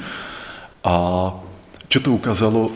Takto, ukázalo to trošku aj limity tých LLM-iek ešte v tej dobe, kde neboli schopné nejakého dlhodobého plánovania udržať ten dlhodobý plán a exekuovanie toho dlhodobého plánu nejaký ako koherentne, že napríklad tí agenti, oni mali nejakú, nazvime to, že krátkodobú pamäť, takže počas nejakej diskusie alebo nejakého konfliktu si to ako zapamätali, ale potom povedzme po skončení toho konfliktu už nevedeli, že čo sa stalo a čo chceli urobiť a tak ďalej. A nemali nejaké dlhodobejšie plány typu, že ja neviem, toto je môj job, ráno sa vstanem, idem robiť ten job, večer mám zase nejaké hobby alebo s nejakými ako ľuďmi z môjho okolia sa bavím a tak ďalej. Takže toto nám tam chýbalo a tým pádom tam vlastne nevznikal nejaký zaujímavý emergentný gameplay. Takže vždycky tie situácie s tými agentami boli také ako krátke, dočasné a nemali nejaké dlhodobé následky. A to si myslím, že je problém, že vlastne na to, aby tá hra, to, čo sme chceli z toho hrou dosiahnuť, aby to bolo naozaj zábavné, tak by tam bolo treba to, že interagujem s tým agentom, tým ovplyvním toho agenta nelen na najbližšie 3 minúty, ale na je vlastne celý jeho život. A on zase interaguje s inými agentami alebo s inými hráčmi a tak sa to ako navzájom ovplyvňuje. Je taký nejaký butterfly efekt a vznikajú z toho prekvapivé emergentné situácie a to tam nefungovalo. A to si ale myslím, že sa dá vyriešiť. Je to len technický problém. Ta dlouhodobá paměť, to je taky věc, na které pracujete. Jak vlastně prodloužit paměť těch modelů, aby si de facto udrželi nějakou identitu po dlouhou dobu. V té hře by to ideálně mohly být že jo, i roky. Presne tak. A vlastne tá dlhodobá pamäť, to je aj vec, ktorá je užitočná pre akéhokoľvek agenta. Aj u toho dronu to je dôležité, aby ten dron ako vedel, že čo už robil, čo napríklad preskúmal, čo chce preskúmať, čo od neho chcel ten užívateľ, prípadne čo komunikoval s inými dronami. Takže dlhodobá pamäť je vlastne, alebo nejaká pamäť je ako u akéhokoľvek agenta dôležitá vec. A pardon, je to teď fundamentální problém z hlediska vývoje těch velkých jazykových modelů, nebo je to spíš umělé omezení z pohledu toho výpočetního výkonu energie, které je potřeba pro udržování těch modelů? Momentálne to skôr by som povedal ako fundamentálny nedostatok tých language modelov. A ja to vysvetlím. Ono je to vlastne tak, že jak fungujú tá technológia, na ktorých sú language modely, tá neurónová sieť sa volá transformer a oni vlastne fungujú tak, že na vstupe dostanú, ako sa to nazýva, kontext alebo prompt, proste nejaký text, v ktorom je popísané to, čo chceme, aby on vlastne ako vykonal. Ako veľkosť tohoto kontextu je obmedzená. On sa samozrejme zväčšuje. Už sú dneska modely, ktoré majú 2 milióny tzv. Tokenov. Takže zjednodušene povedané akéby slov. Hej.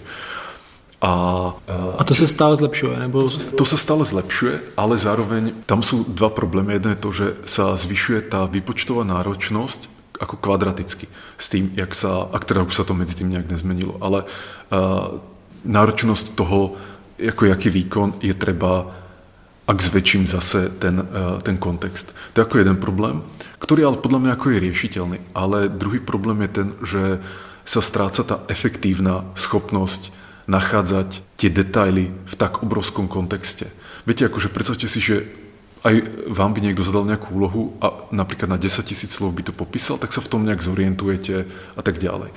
Ale keby to zrazu bolo, ja neviem, 10 miliónov slov, tak už ani neviete, kde je jedna vec, jak sa navzájom ovplyvňujú, že napríklad tam môže byť tých ako 10 miliónov slov alebo 10 miliónov tokenov, to nemusí byť len nejaký popis, ale tam môžu byť veci, že OK, išiel som tam, potom som robil toto, potom sa stalo tak, že tam je taký ako keby multi-hop reasoning, že sa môže stať, že táto vec súvisí s touto vecou a bola ovplyvnená touto vecou a vlastne predstavte si, takto to ako skáče v tej dlhodobej pamäti toho agenta, že on to není tak jednoduché, že to je len nejaký popis. Tam naozaj vlastne na to, aby som si nejakým spôsobom vyhodnotil, čo som vlastne zažil v tých 10 miliónov tokenov, to môže byť aj ako práca napríklad možno niekoľko hodín, že to spracovať. Hej.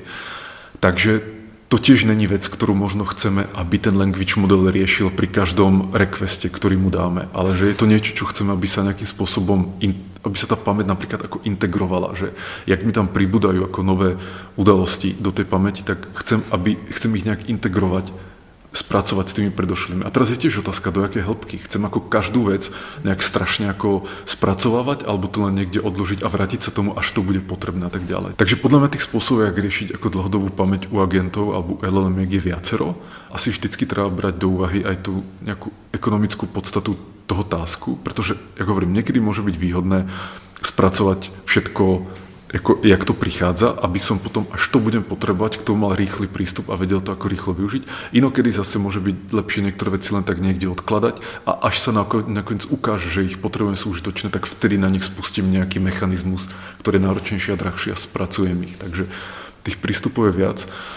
A zrovna posledných pár mesiacov som ako keby zachytil aj z tých veľkých firiem, že sa tomu začínajú venovať, lebo ja som bol aj taký prekvapený, že sa tomu nikto nevenuje vlastne ako posledné roky. Možno preto, že to bol ťažší problém a mali nejaké low-hanging fruits v tých iných oblastiach. Ale teraz som videl ako veľa vedeckých článkov na túto tému, takže sa tomu začínají venovať. A pro účely té, dejme tomu, hry a těch AI agentů ve hře, což je ale že nějaká metafora, pak to může fungovat i v reálném světě. Ty hry jakoby jsou nějaké simulace modely, ze kterých pak jde asi vyjít dál, ale nemohlo by to být tak, že vlastně by ten agent, dejme tomu po 9 milionech tokenech, měl příkaz, aby zpromptoval tu zásadní zkušenost, kterou měl, aby si podržel nějakou kontinuitu a šel zase na novo. A z pohledu toho hráče by to nebyl takový rozdíl. Samozřejmě by to nebylo stejné, ale ani člověk si nepodrží úplně veškerou zkušenost, kterou prošel. A stačí mu nějaký základní vzpomínky, zásadní. Toto je práve jeden z mechanizmov, jak sa to rieši, že ako sa to sumarizuje. Že ono úplne na začiatku ChatGPT vlastne fungovalo tak, že malo ten kontext a neviem, či to pamätáte, ale na začiatku bol myslím len 4000 tokenov, že to bolo fakt ako na dnešné dobu katastrofálne málo, hej, že to je úplne jak pravek a to vlastne bolo len 3 roky, hej, dozadu. Ale myslím, že 4 alebo 8000 tokenov. A vlastne fungovalo to ako také plávajúce okno, že ten model, aj keď tá konverzácia mala už povedzme desiatky tisíc tokenov, pretože ten server si to samozrejme vie zapamätať, tam to ako len nejaký text, to ako není drahé si uložiť. Ale to LLM-ko videlo len tých posledných 4 alebo 8000 tokenov, ako to všetko, čo bolo predtým, pre neho neexistovalo. Takže tam aj bolo cítiť vyslovene to, jak mu tie veci ako vyprchávajú, akoby z pamäte, že on zrazu nevie o veciach, ktorých ešte pred pár tokenmi sme ako sa spoločne bavili. No a potom prišiel práve tie mechanizmy, že sa robí taká sumarizácia, že každých pár akoby tých ako konverzačných turns sa urobila krátka summary, ktorá sa vlastne vždycky prilepila. Takže stále tam bolo to plávajúce okno, plus ale prilepená summary toho celého, čo bolo doteraz. Ale aj tam je nevýhoda, tak bolo viac, jednak, že samozrejme vypadávajú nejaké dôležité detaily a vlastne už potom nie sú prístupné. A druhá vec je tá, že tiež to LLM-ko nebolo úplne dobre vo vytváraní tej sumarizácie, že ono je ťažké povedať, čo si to LLM-ko vyberie, ako tie dôležité veci, ktoré ako si uloží v tej sumari. Už aby jedno LLM-ko dělalo sumarizaci jinému LLM-ku. Ono sa inak na to dá pozrieť ako na samostatný nejaký task, že jak vytvoriť summary nejakého textu tak, aby jeho prepoužiteľnosť v budúcnosti viedla k čo najmenším ako rozdielom, že inak to poviem, že predstavte si, že držíte tú históriu ako do nekonečne dlho, že máte nejakú magickú technológiu, ktorá si vie pamätať ako do nekonečna. A vlastne aj integrovať tie jednotlivé udalosti v tej histórii tiež nejakým spôsobom až do nekonečna. Druhá varianta je tá, že máte nejaké okno s nejakou fixnou veľkosťou a do neho potrebujete vytvoriť sumary, ktorá potom maximalizuje tú schopnosť ako predikcie v budúcnosti. A snažíte sa vlastne ako minimalizovať tento rozdiel medzi tým nekonečnou históriou a tým, kde máte históriu, ktorá má nejaké fixné okno s fixnou veľkosťou a potrebujete tam skomprimovať. Takže aj z takéhoto hľadiska sa na to dá pozerať a myslím, že to sú práve tie smery, ktoré teraz sa skúšajú.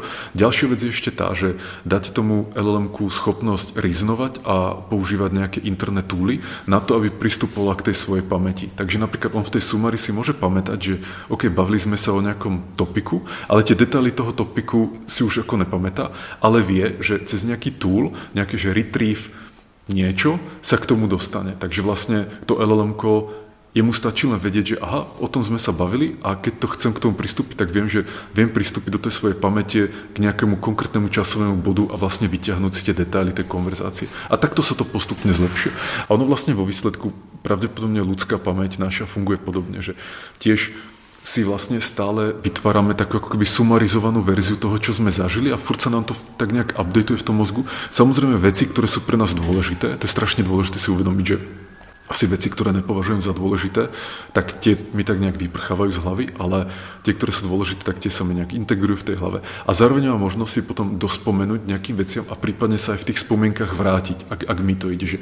Že viem si ako, OK, toto vlastne viedlo k tomuto a tak ďalej. Ale tiež si myslím, že ten mozog vlastne funguje tak trošku podobne ako to, o čo sa teraz snažíme s tými LLM-kami, pretože vlastne tá cena za udržiavanie tej sumarizovanej verzie tam nejaká je a aj tá biológia sa to snažila nejakým spôsobom ako optimalizovať. Vy jste zmiňoval, že možná to znovu použijete a třeba i u toho Space Engineers 2, to znamená v nějakém jako kosmickém světě. Taky jsem slyšel, že jste zmiňoval, že byste rád využil nějaké evoluční tlaky na ty agenty, aby tam došlo k tomu, že pak právě budete sledovat nějaké emergentní projevy, něco, co jste nepředpokládali, že se to bude vyvíjet podobně jako organismy, to je ten předpoklad. Tak má ta představa nějak už konkrétnější třeba podobu, jestli by jako celá planeta tam byla? Nebo... Tak to, no vždycky samozřejmě treba sa pozerať na tu cenu za tie veci. Takže... Proto jste to i stopli, že to je docela nákladné? Jakoby... To ani ne, nám se to právě podarilo docela už potom... Protože pro představu každý ten hráč vlastně využívá několik jazykových modelů v tu chvíli, když hraje, že jo? Tak, ale my sme tam mali samozrejme hromadu trikov, že ono to v skutočnosti bolo tak, že tá hra jakoby v podstate písala príbeh v istom zmysle, že to ani nebolo o tom, že by simulovala tých jednotlivých agentov, ale to bolo tak, keby ste si predstavili, že máte scénku s 5 hercami alebo nejakými postavami a vlastne generujete, čo títo herci majú robiť, alebo tieto charaktery v tom prostredí. Že nemusíte simulovať každého nejak separátne, ale skôr ako simulujete ten príbeh. Takže potom tá výpočtová náročnosť ako nerastla až tak moc s počtom tých agentov v tej hre, ale samozrejme sú aj rozličné prístupy. Dá sa k tomu naozaj tak pristúpať, že každý ten jeden charakter v tej hre je ako samostatný agent, ktorý má nejakú tú dlhodobú pamäť, nejaké goals a funguje nezávislo od tých ostatných a treba ho vlastne simulovať ako každú napríklad sekundu alebo každých pár sekúnd ako vygenerovať nejaké jeho akcie alebo čo by mal urobiť a tak. A potom vám to samozrejme rastie s tým počtom agentov. Takže tak. No a čo by mňa zaujímalo, a toto podľa mňa není ešte pre hry ako feasible, že to by bolo ako príliš drahé, je naozaj ako simulovať každého takéhoto agenta samostatne v nejakej simulácii, mať ich tam povedzme tisíce a potom sledovať, čo tí agenti spravia v nejakej situácii a používať to na všelijaké simulácie ako sociálnych efektov, alebo jednoducho, že jak sa ľudia zachovajú v spoločnosti. Že napríklad si myslím, že by bolo dobre vyskúšať nejaký iný druh spoločenského riadenia, alebo napríklad taká úvaha, na ktorú ja vždycky rozmýšľam, je, že podľa mňa jedného dňa nahradíme politikov AIčkami, že agenti, ktorí budú stvorení na to, nejakým ako veľmi transparentným a pre nás bezpečným spôsobom, aby vlastne vykonávali vôľu voličov. Si myslím, že to bude lepšie a efektívnejšie, než keď to robia politici, ktorí predsa len do toho vnášajú nejaké svoje ego, možno nejakú korupciu a tak ďalej. Že keď sa pozriem, že čo vlastne od politikov my chceme, je, aby to boli ako manažeri, ktorí zoberú nejakú ako spriemerovanú preferenciu toho, čo chcú voliči v tej krajine a začnú to exekuovať. Proste, pretože nemáme priamu demokraciu, ale máme takúto reprezentatívnu. Takže teraz nás reprezentujú politici, ale ja si myslím, že by nás mohli reprezentovať agenti. A jednoducho robiť to naozaj bez ega a bez korupcie. A ešte keby samozrejme tí agenti boli super inteligentní, tak to je ešte ďalšia výhoda. No ale tiež neviem napríklad, jak to spraviť. Samozrejme, jak by sme ľudí presvedčili, že to je bezpečnejšie. A jak to robiť tak, aby to nebolo zneužiteľné. Hej, že niekto nájde nejaké ako triky, jak vlastne potom zneužiť celý tento systém, aby tí agenti robili ne to, čo chcú voliči, ale to, čo chce on a tak ďalej. Ale bolo by dobré ako na týmto nejak experimentovať. Asi myslím, že mať nejakú simuláciu, v ktorej žijú tisíce alebo milióny agentov ako ľudí a dokážeme takéto veci simulovať, že by to bolo veľmi užitočné. Takže to je taký ďalší smer, nad ktorým přemýšlám. Tak oni by mohli pomáhat i jako takový prostředníci těm občanům mezi těmi politiky. To už se možná i trochu děje. Četl jsem v nějakých experimentech třeba na Tajvanu, že využívají umělou inteligenci jako práci s informacemi. Ale když to vrátím ještě k tomu hernímu světu, který teda vy ovládáte a kde můžete zkoumat ty zkušenosti, tak Space Engineers, že jednička, ta běží někdy od roku 2013. Koupili si tuším přes 5 milionů lidí. Takže taky nabízí různé způsoby hraní od skoro až jako božského aktéra, který tam může ovládat jako asteroidy po prostě inženýra, který opravdu musí přežít a zajistit si všechny ty základní potřeby. Teď teda postupně spouštíte ty Space Engineers 2, tak mě by zajímalo, jaké jako to z vašeho pohledu je vlastně vytvářet takhle velký rozsáhlý svět, obývaný miliony lidí, jako jestli to vnímáte jako velkou odpovědnost vlastně už relativně dlouho takhle udržovat takový ekosystém. Ťažko povedať. Ja by som, ani to neberiem ako zodpovednosť, ale skôr ako, že ako mňa vždycky motivoval chuť vytvárať veci, takéto need to create, takže ja to skôr berem tú hru ako nejaký môj nástroj, jak môžem vytvoriť nejaký nový svet, ktorý je zaujímavý a zaujímavý tak, že tam prídu ľudia a ako má to pre nich nejaký zmysel, ale to bola pre mňa hlavná motivácia. Že vlastne, a to sa mi stále vlastne páči na hrách, že máme tu možnosť vytvárať nové svety, nové vesmíry, že to je úplne super, ja si myslím. A jediná nevýhoda je tá, že nie sú reálne, hej, že nemajú taký ten reálny impact.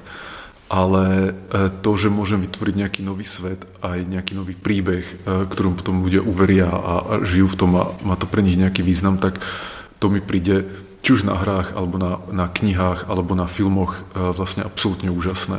Že sme ako takí vlastne kreatóri nových svetov. No a dověděl jste si něco nového, podstatného o lidech za ty roky, protože vy vytvoříte nějaký svět s nějakou intencí, ale pak přijdou lidé a používají ho po svém třeba, nebo mají nějaké požadavky, jak by měl fungovat. Určite. A toto, pretože samozrejme musíme premýšľať aj pragmaticky, takže tam není len o to, že ja chcem vytvoriť svet, ktorý ja chcem, ale zároveň to musí byť svet, ktorý má nejaké herné mechanizmy, ktoré sú zaujímavé pre tých ľudí, takže ich to baví a chcú sa vrátiť do toho sveta a tak ďalej. Pretože na konci dňa je to ako ekonomická aktivita, hej, že nemôžeme... Takto, čo ja zase nechcem, je urobiť vec, ktorá je zaujímavá len pre mňa a pre nikoho iného. To ako z nejakého dôvodu mi nepríde dobre. Takže presne tak, vždycky musíme uvažovať nad tým, čo sú tie veci napríklad, ktoré tam tých našich hráčov priťahujú, čo sú veci, ktoré pre nich ako nemajú význam, alebo že my to urobíme, ale oni to ako vlastne neocenia. A prípadne, čo sú veci, ktoré čo sú ako nejaké detraktors, že kvôli ktorým odídu, hej. A samozrejme snažíme sa to riešiť a máme všelijaké analytiky a tak ďalej na to, aby sme tomuto lepšie rozumeli a samozrejme potom existuje nejaká teória okolo game designu a tak ďalej, takže to, čo som sa naučil za posledné roky je, ako lepšie tomuto rozumieť, že čo chcú hráči a jak urobiť vlastne hru, ktorá môže byť viac a viac mainstreamová, takže pritiahne väčšie množstvo hráčov a čo sú tie veci. A v zásade urobiť hru, kde je im jasne dané, čo sú ciele v tej hre, že to musí byť ako veľmi zrozumiteľné, že ja neviem, postav toto, dobi to a vďaka tomu sa ti zlepší to a to a získaš to a to. Toto je jedna vec. Ďalšia, taká tá learning curve, že to, jak sa ako rýchlo dostane do tej hry a do tých mechanizmov v tej hre, tiež musí byť čo najmiernejšia, že aby som už mal do pár minút nejaký zábavný okamih, kedy ako mám nejaký úspech v tej hre a niečo som zažil, niečo zaujímavé a vlastne vďaka tomu ostanem a vydržím to ďalších pár minút a tak ďalej. Že nemalo by to byť tak, že musím v tej hre vydržať 2 hodiny nejakého učenia sa nejakých nudných vecí, aby začala tá zábava, pretože to vydrží málo kto. Malo by to byť už vlastne po pár minútach. A co je takový váš třeba velký zážitek ze Space Engineers? Kdy jste opravdu byl pohlcen tým světem? Ja to mám trošku taky jako pokrivené to vnímanie, jak to vyvíjam. Viete, akože ja to vidím aj v tých... Vidíte do těch útrop. No.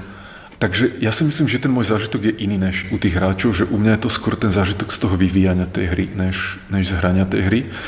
Ale keď máme niekde nejakú ako skokovú zmenu, kedy zrazu tá hra vyzerá lepšie, než vyzerala, akože proste zlepšíme grafiku a je to krajšie, alebo nám tam tie systémy začnú nejak fungovať a už to proste funguje ako hra, že už to není len nejaký prototyp, kde furt je niečo rozbité a tak ďalej, ale kde ako zrazu to funguje. Takže toto sú tie okamihy u mňa. Väčšinou je to raz za pár mesiacov, že není to ako párkrát za týždeň, ale raz za pár mesiacov, ako dojde nejaké také skokovejšie zmene. Napríklad teraz sme zrovna u tej Space Engineers 2 vydávali jeden veľký update a tam to presne tak prebiehalo, že prvých pár mesiacov je také, že človek má pocit, že vlastne tam není žiaden progres v tom vývoji, že čo sme urobili vlastne za tých pár mesiacov. A potom ale práve tie posledné 2 mesiace je to také, že šup a zrazu je to hotové.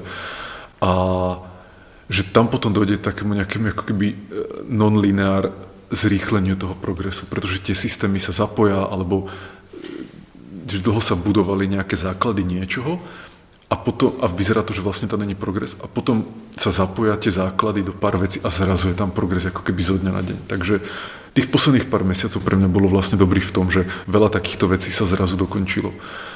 No a potom je super to, keď to dáme hráčom, ten update alebo tú hru a máme spätnú väzbu a vidíme, čo ocenia, čo prípadne je im tak nejak šumafúk a prípadne čo im vadí, čo by chceli nejak zmeniť. Tam u toho tiež vždycky analyzujeme, že či napríklad to, čo chcú zmeniť, není len nejaká ako hlasitá minorita, alebo či to není len, že sú zvyknutí na nejaký spôsob, jak sme to robili predtým, takže teraz im to vadí, ale vlastne oni si zvyknú na to a objektívne ten nový spôsob je lepší, takže nebudeme to napríklad ako nejak sa vrácať tomu, jak to bolo predtým, ale necháme to, jak to je a skôr počkáme na to, aby si tí hráči zvykli, takže... Jak velký je ten svět vlastně? Jak veľký? Napríklad Space Engineers 2 sa odohráva v slnečnej sústave, ktorú voláme Almagest a tá je veľká jak tá naša, takže ja už si teda nepamätám tie čísla, mi to vyšumelo z hlavy, ale ako keby to budú milióny kilometrov a sú tam 2 planéty, budú tam 3 planéty. Tie planéty sú veľké, nie sú tak veľké jak reálna planéta, že napríklad máme tam planétu Voyager, ktorá vyzerá jak Zem, že má podobné ako to prostredie a tam má polomer 60 alebo 80 km, teraz neviem spomenúť. Pričom ako reálna Zem má, myslím, že 3000 alebo 6000 km, teraz polomerov. 6308 něco bylo. Takže vlastne 100-krát väčšia, že? A respektíve tá naša je ako 100-krát menšia ako v tomto zmysle.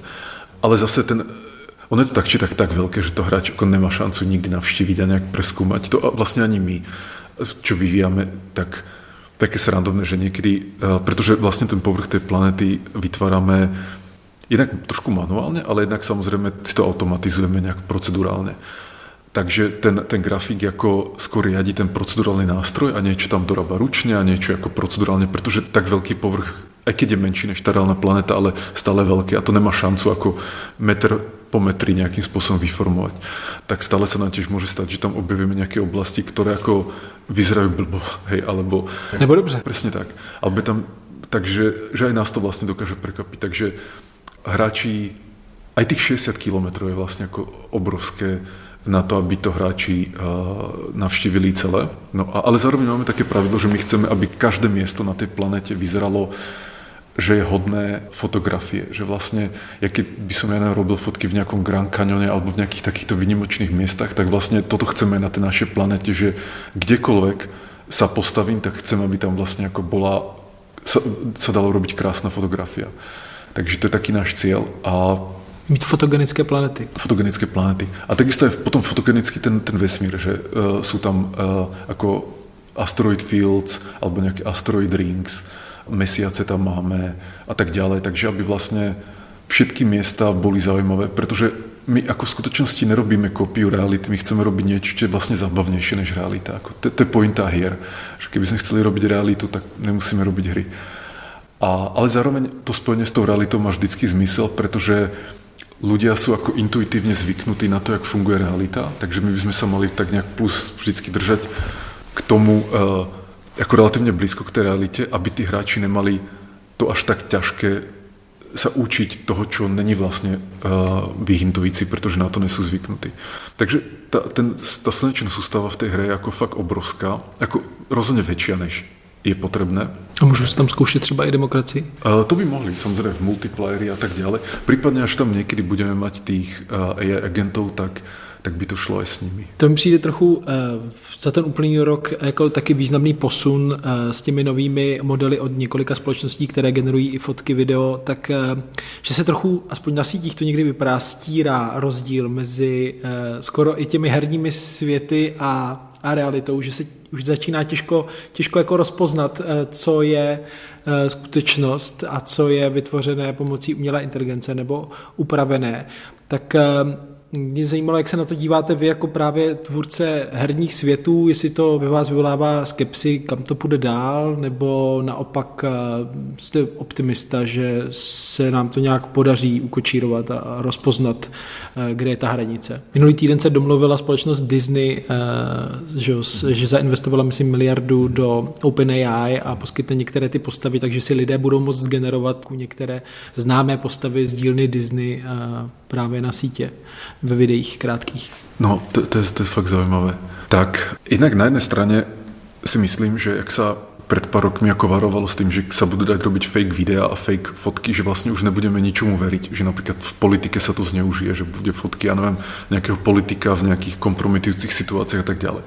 A realita je tá, že sa to nedieje. Ako netvrdím, že sa to nestalo, myslím, že niekto mi hovoril, že myslím na Filipínach alebo tak, bol nejaký prípad, že nejaký politik, myslím, že ako všetci si myslia, že robil korupciu, ale on vlastne tvrdí, že tie nejaké nahrávky sú AI generated a tým sa z toho ako vlastne vyzul. Takže takéto problémy určite budú vznikať. Ale je zaujímavé, že nenastávajú na nejakej ako masovej škále. Že by to tu proste bolo ako stále sa dialo. Alebo že by niekto vytváral, ja neviem, nejaké fake fotky, proste nejaké celebrity a ako určite sa to deje, ale nejak to ako nevyplávalo na povrch svetla ako dostatočne ako nejaký veľký problém. Takže toto ma pozitívne prekvapilo, že z toho není až taký problém. Zároveň si myslím, že samozrejme je ťažké dneska rozoznať, čo je ako reálne video a čo AI generated, hlavne posledných, by som povedal, že pár mesiacov. I pro novináře je to veľký problém občas. A podľa mňa ten pozitívny efekt, samozrejme má to aj nejaké negatíva, že teraz čomu veriť, hej. Ale pozitívne je to, že nás to podľa mňa naučí práve väčšej reziliencii, že fakt si teraz tie veci musíme overovať, že už nestačí len to, že OK, je to video, vyzerá reálne, tak asi je to pravda, ale musím si overiť tie zdroje, jaký mal dôvod niekto napríklad vytvoriť to video, alebo či ho natočil, alebo či ho vytvoril vajíčko a tak ďalej. A to si myslím, že vo výsledku je dobré, že tam proste že nás to proste naučí väčšej reziliencii a väčšej také podozrievavosti, čo podľa mňa je dobré, pretože vlastne každého z nás to potom robí silnejším. Takže tak. No a jaký to má dopad na tie hry, tak si myslím, že za pár rokov vlastne... Bojíte sa o práci? No... Nebo možná vaši programátoři někteří. Jo, to si myslím, že ako hej, ale... A keď si nemyslím, že oni sa boja, si myslím, že ľudia si všetci myslia, že ich AIčko nenahradí, alebo že vždycky budú mať niečo špeciálne.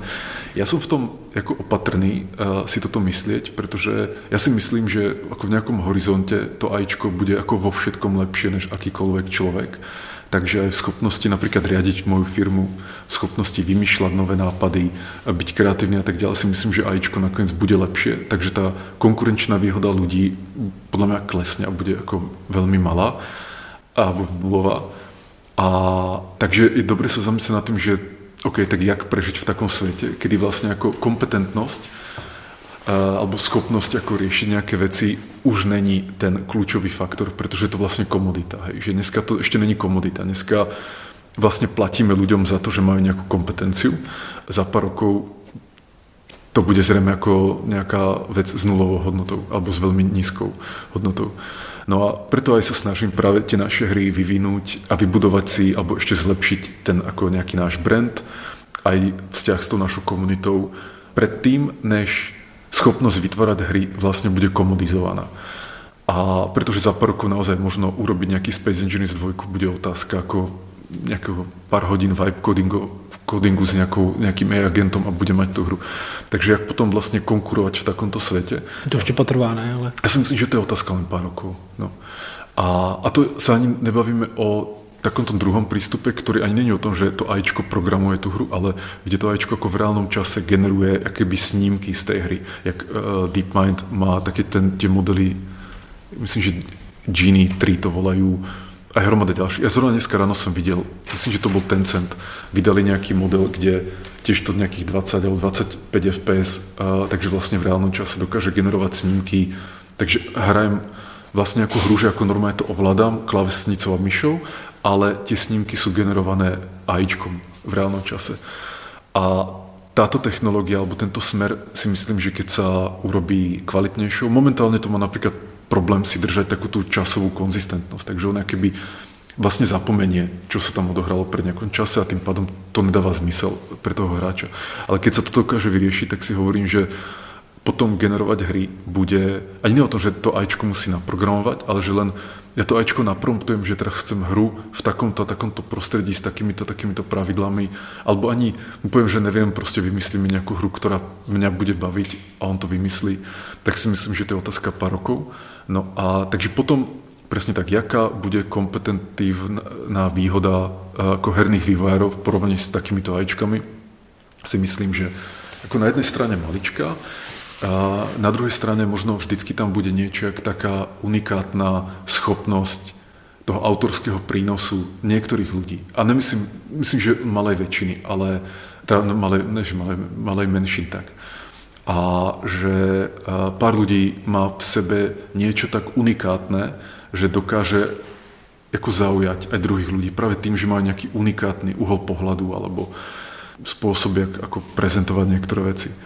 Ale si myslím, že aj toto časom to AIčko sa naučí vlastne ako optimalizovať lepšie, že jednoducho pochopí, čo je to byť unikátny a začne prichádzať s tak unikátnymi nápadmi, že žiaden človek tomu nebude schopný konkurovať. Už napríklad len kvôli tej rýchlosti, že to AIčko bude vedieť vytvoriť za jeden týždeň povedzme 1000 absolútne perfektných hier, zatiaľ čo človek proste nevymyslí za týždeň ani jednu povedzme. Takže to, čo bude mať nejakú kompetitívnu výhodu alebo kde vlastne môžeme mať ako biznisovo nejakú defensibility, si myslím je ne tá schopnosť vytvárať hry, ale to, že mať nejakú komunitu a mať nejaký brand a s tým, že tí ľudia potom prídu vlastne za tým brandom a kvôli tej komunite, že tam budú nejaké network efekty a tak ďalej. Ale že tá schopnosť vytvárať hry si nemyslím, že tam budeme môcť mať ako ľudia nejakú competitive advantage. Ja sa nebojím o moju prácu, ale zároveň si myslím, že to AIčko absolútne zmení herný biznis, že to úplne ako rozhodí celú tú hru, ale samozřejmě si myslím, že to rozhodí jako celou společnost. Když o tom přemýšlíte jako vývojář a využíváte ty AI agenty nebo s nimi různě experimentujete, tak tam řešíte samozřejmě tu ekonomickou hodnotu, tu cenu té věci, ale o čem se také čím dál víc mluví je, řekněme, ta cena v podobě těch rostoucích energetických nároků a environmentálních dopadů, kdy jsme si možná donedávna mysleli, že lidstvo může jakoby nějak zvyšovat svoji energetickou náročnost, ale nějak se podaří přejít na čistší zdroje, ale najednou se ukazuje, že ať už jde o kryptoměny nebo teď prostě umělé inteligence, tak to najednou může jít do astronomických čísel, kolik energie vlastně budeme potřebovat, co jsme si donedávna vůbec nemysleli a ty způsoby, jakými se vytváří, nejsou vždycky čisté. Tak jak o tom přemýšlíte vlastně jako dílčí aktér, který to taky nějak využívá a tak je to nějaká věc, kterou si započítáváte, nebo jak o tom přemýšlíte? No, momentálne tie datacentra, myslím, že aj tak spotrebujú len nejaké 1, 2, 3% jako celkové, jako globálnej spotreby energie, takže si myslím, že... Datacentra, která na tom běží i vyhledávače všechno. Samozřejmě AIčka sú len ako malé nejaký zlomok z toho. A takže si myslím, že sú tu ako iné ako konzumenti energie A to už môže byť, ja neviem, nejaký agriculture alebo spracovanie nejakých, ako nejaké chemické závody a tak ďalej, ktoré spotrebujú toho veľa viac. Otázka je si ten trend. Áno, ten trend, to je otázne samozrejme, ale ja si práve, že myslím, že som tomu vlastne rád, pretože ja si myslím, že vďaka tej inteligencii budeme schopní riešiť problémy, kde ako ten pomer medzi tým, že koľko energie nás to stojí a jakú hodnotu výstupnú, aký prínos to pre nás má, že ten pomer bude oveľa väčší, než povedzme energia, ktorú spotrebujeme na stavbu diaľnic, aby sme sa každý deň dopravovali proste x kilometrov domova do práce a tak ďalej. Tak si myslím, že to sú všetko ako nejaké use casey, kde investujeme nejakú energiu a dostávame nejaký benefit ako pre nás, ako pre ľudí. A podobne to je u tej inteligencie, že investujeme nejakú energiu do tých datacentier a dostávame z toho ako odpoveď na nejaké otázky, riešenie nejakých problémov a tak ďalej. A si myslím, že ten pomer u tej inteligencie je proste oveľa lepší, takže to bude vlastne ako lepšie využitá energia. A myslím, že časom môže byť aj čistá, ako není dôvod, prečo by nemohla byť. A ako dajú sa stavať napríklad solárne ako nejaké panely a vedľa toho tie datacentra, alebo bohvie, aké ako iné spôsoby sa nájdú. Teraz sa veľa hovorilo o tom, že vo vesmíre stavať datacentra. Uvidíme, akože čo z toho je vlastne ako ekonomicky najzmysluplnejšie. Nebo že by mohli otevřít modely nebo zrychlit cestu k fúzní energii. Takže ja si práve že myslím, že tá inteligencia je naozaj taký multiplikátor, taký až hack, jak ako hacknúť vlastne ten systém alebo ten vesmír na to, aby sme s ešte menším množstvom energie dostali nejakú väčšiu hodnotu pre nás, takže ja to nevidím zle. A ja si úprimne myslím, že aj keby tie datacentra spotrebovali polovicu energie, ktorú vyprodukuje ako ľudstvo, či už tej dnešnej alebo nejaké za 20 rokov, tak stále si myslím, že to je prínosné. A ja som skôr taký trošku maximalista v tomto. Ja si skôr hovorím, že ja by som ako urobil ešte viac elektrární, ešte viac datacentier, že proste, aby som to šiel úplne brutálne, pretože si myslím, že ten prínos tam je tak obrovský. A ďalšia vec je tá, si myslím, že ten dopyt po inteligencii si myslím, ako nebude saturovaný, že ten hlad po tom, že mám jedno ChatGPT, paráda, ale keby som mohol mať 1000 ChatGPT a budú pre mňa generovať napríklad hry, ktoré budú super zábavné, alebo nejaké vedecké výskumy a tak ďalej, tak ten hlad podľa mňa tam ako nemá nejaké hranice. Kde u iných vecí tá hranica tam je, že povedzme, ja neviem, dneska sa môžeme ako dopravovať lietadlami na dovolenku a tak ďalej, niečo nepredstaviteľné pred 50 rokmi. A dneska to robíme, ale tiež ako nemôžem cestovať každý deň tým lietadlom. Alebo diaľnice tiež, ako nepotrebujem diaľnicu ako všade a tak. Alebo aj jedlo napríklad, že dneska vieme produkovať jedlo na oveľa väčšej škále než pred stovkami rokov, ale ako nezožeriem viac, než koľko ako sa do mňa zmestí. Hej. Takže, ale u tej inteligencie si myslím, že tam není limit. Že keby som dneska mal možnosť využívať agenta, ktorý má IQ 1000, tak ho využijem. Keby mal IQ 1 000 000, tak ho využijem. Keby mal IQ miliardu, tak ho využijem. Jen ta planeta má nejaké limity, hranice. To je ďalšia vec, že dá sa ako expandovať do vesmíru, že táto planeta není ako, si myslím, tá konečná zástavka pre ľudstvo a práve tá inteligencia, si myslím, nám pomôže sa dostať do toho vesmíru a si myslím, že aj ako lacnejšie, pretože aby sme my ako ľudia, tak jak to vlastne robíme tak nostalgicky v Space Engineers, ako ľudia išli dobíjať vesmír, tak si myslím, že to je ten najmenej ekonomický a možno aj biologicky ako zmysluplný spôsob, pretože my sme ako naše tela, sme proste neboli stávaní na vesmír. A preto je lepšie si myslím to poslať drony, roboty a tak ďalej a potom možno až časom že by tam išli aj ľudia, keď to bude ako nejakým spôsobom ako jednoduché a dostupné. Podobne, taký príklad by som použil, že pred 500 rokmi tí prví ľudia, ktorí ako objavovali nové kontinenty a tak ďalej, tak to bolo strašne drahé a vlastne strašne riskantné, že koľko z tých, ktorí to skúsili, to vlastne prežilo ako nejaké malé percento určite. A podobne to aj s dobíjaním vesmíru dneska si myslím. A zase dneska, ja neviem, sa dopraviť z Európy do Ameriky stojí v podstate pár tisíc korún za letenku, takže aj tu došlo k nejakému exponenciálnemu ako zlacneniu vlastne tej služby, že keď som chcel pred 500 rokmi alebo 400 rokmi cestovať z Európy do Ameriky, tak to stalo x mesiacov na lodi, pravdepodobne niekoľka tá loď sa potopila a tak ďalej. A dneska stačí proste zadať do vyhľadávača za ja neviem, 10-20 tisíc korún si kúpiť letenku a za pár hodín v podstate som ako na druhom kontinente. Takže je to bezpečné, ako super bezpečné. Takže trvalo to pár stoviek rokov, ale vlastne aj táto vec sa takto radikálne zmenila. Ja si myslím, že sa to zmení aj s tým dobíjaním vesmíru a cestovaním vo vesmíre. Takže si myslím, že ekonomické zdroje tejto planéty, alebo energetické zdroje tejto planéty, alebo energetické zdroje Slnka si myslím, nesú ako ten limitujúci faktor pre nás, že tej energie vo vesmíre je ešte oveľa viac, ku ktorej sa vieme dostať. Já jsem ještě zapomněl, že Google DeepMind jsem četl od loňska pracuje na umělé inteligenci, která by měla být schopná se sama navigovat v rozsáhlých virtuálních světech a mezi ty herní světy v rámci toho projektu Sima 2, ve kterých se teda učí, tak je tam právě i ta vaše soustava, ten svět Space Engineers, tak mě zajímalo, jak se to stalo, jestli se vás ptali, nebo je to prostě věc, že si to tam zařadili? A... Ne, oni nám napísali a museli jsme dát jako souhlas, hej, nějakou licenciu a tak dále. Takže to není, že by tam pustili bota, který si to jako načítá? Ne, ako samozřejmě nakonec to tak technicky urobili, ale potřebovali souhlas, aby to bylo legálne, že oni asi ani nechceli, ja nesom právnik samozřejmě, ale asi, a vlastně asi by to bolo proti nejakým našim tým terms of use, že, pretože to je taká divná vec, že vlastne s tým softverom, že to funguje inak, než keď sa predáva ako fyzický tovar, že keď niekomu predám auto, tak nemôžem limitovať, čo on s tým autom spraví. Ale keď sa ako vlastne predáva software, tak on sa vlastne nepredáva, on sa licencuje, takže ja ako výrobca toho softveru môžem limitovať, čo ten užívateľ s tým môže robiť a je bežné, že vlastne v tých, hlavne na hry, v tých licenciách je napísané, že sa to môže použiť len na nekomerčné účely a tak ďalej. Takže asi tá naša licencia určite by ich limitovala, ako legálne to urobiť. Ako nelegálne by to mohli urobiť, samozrejme.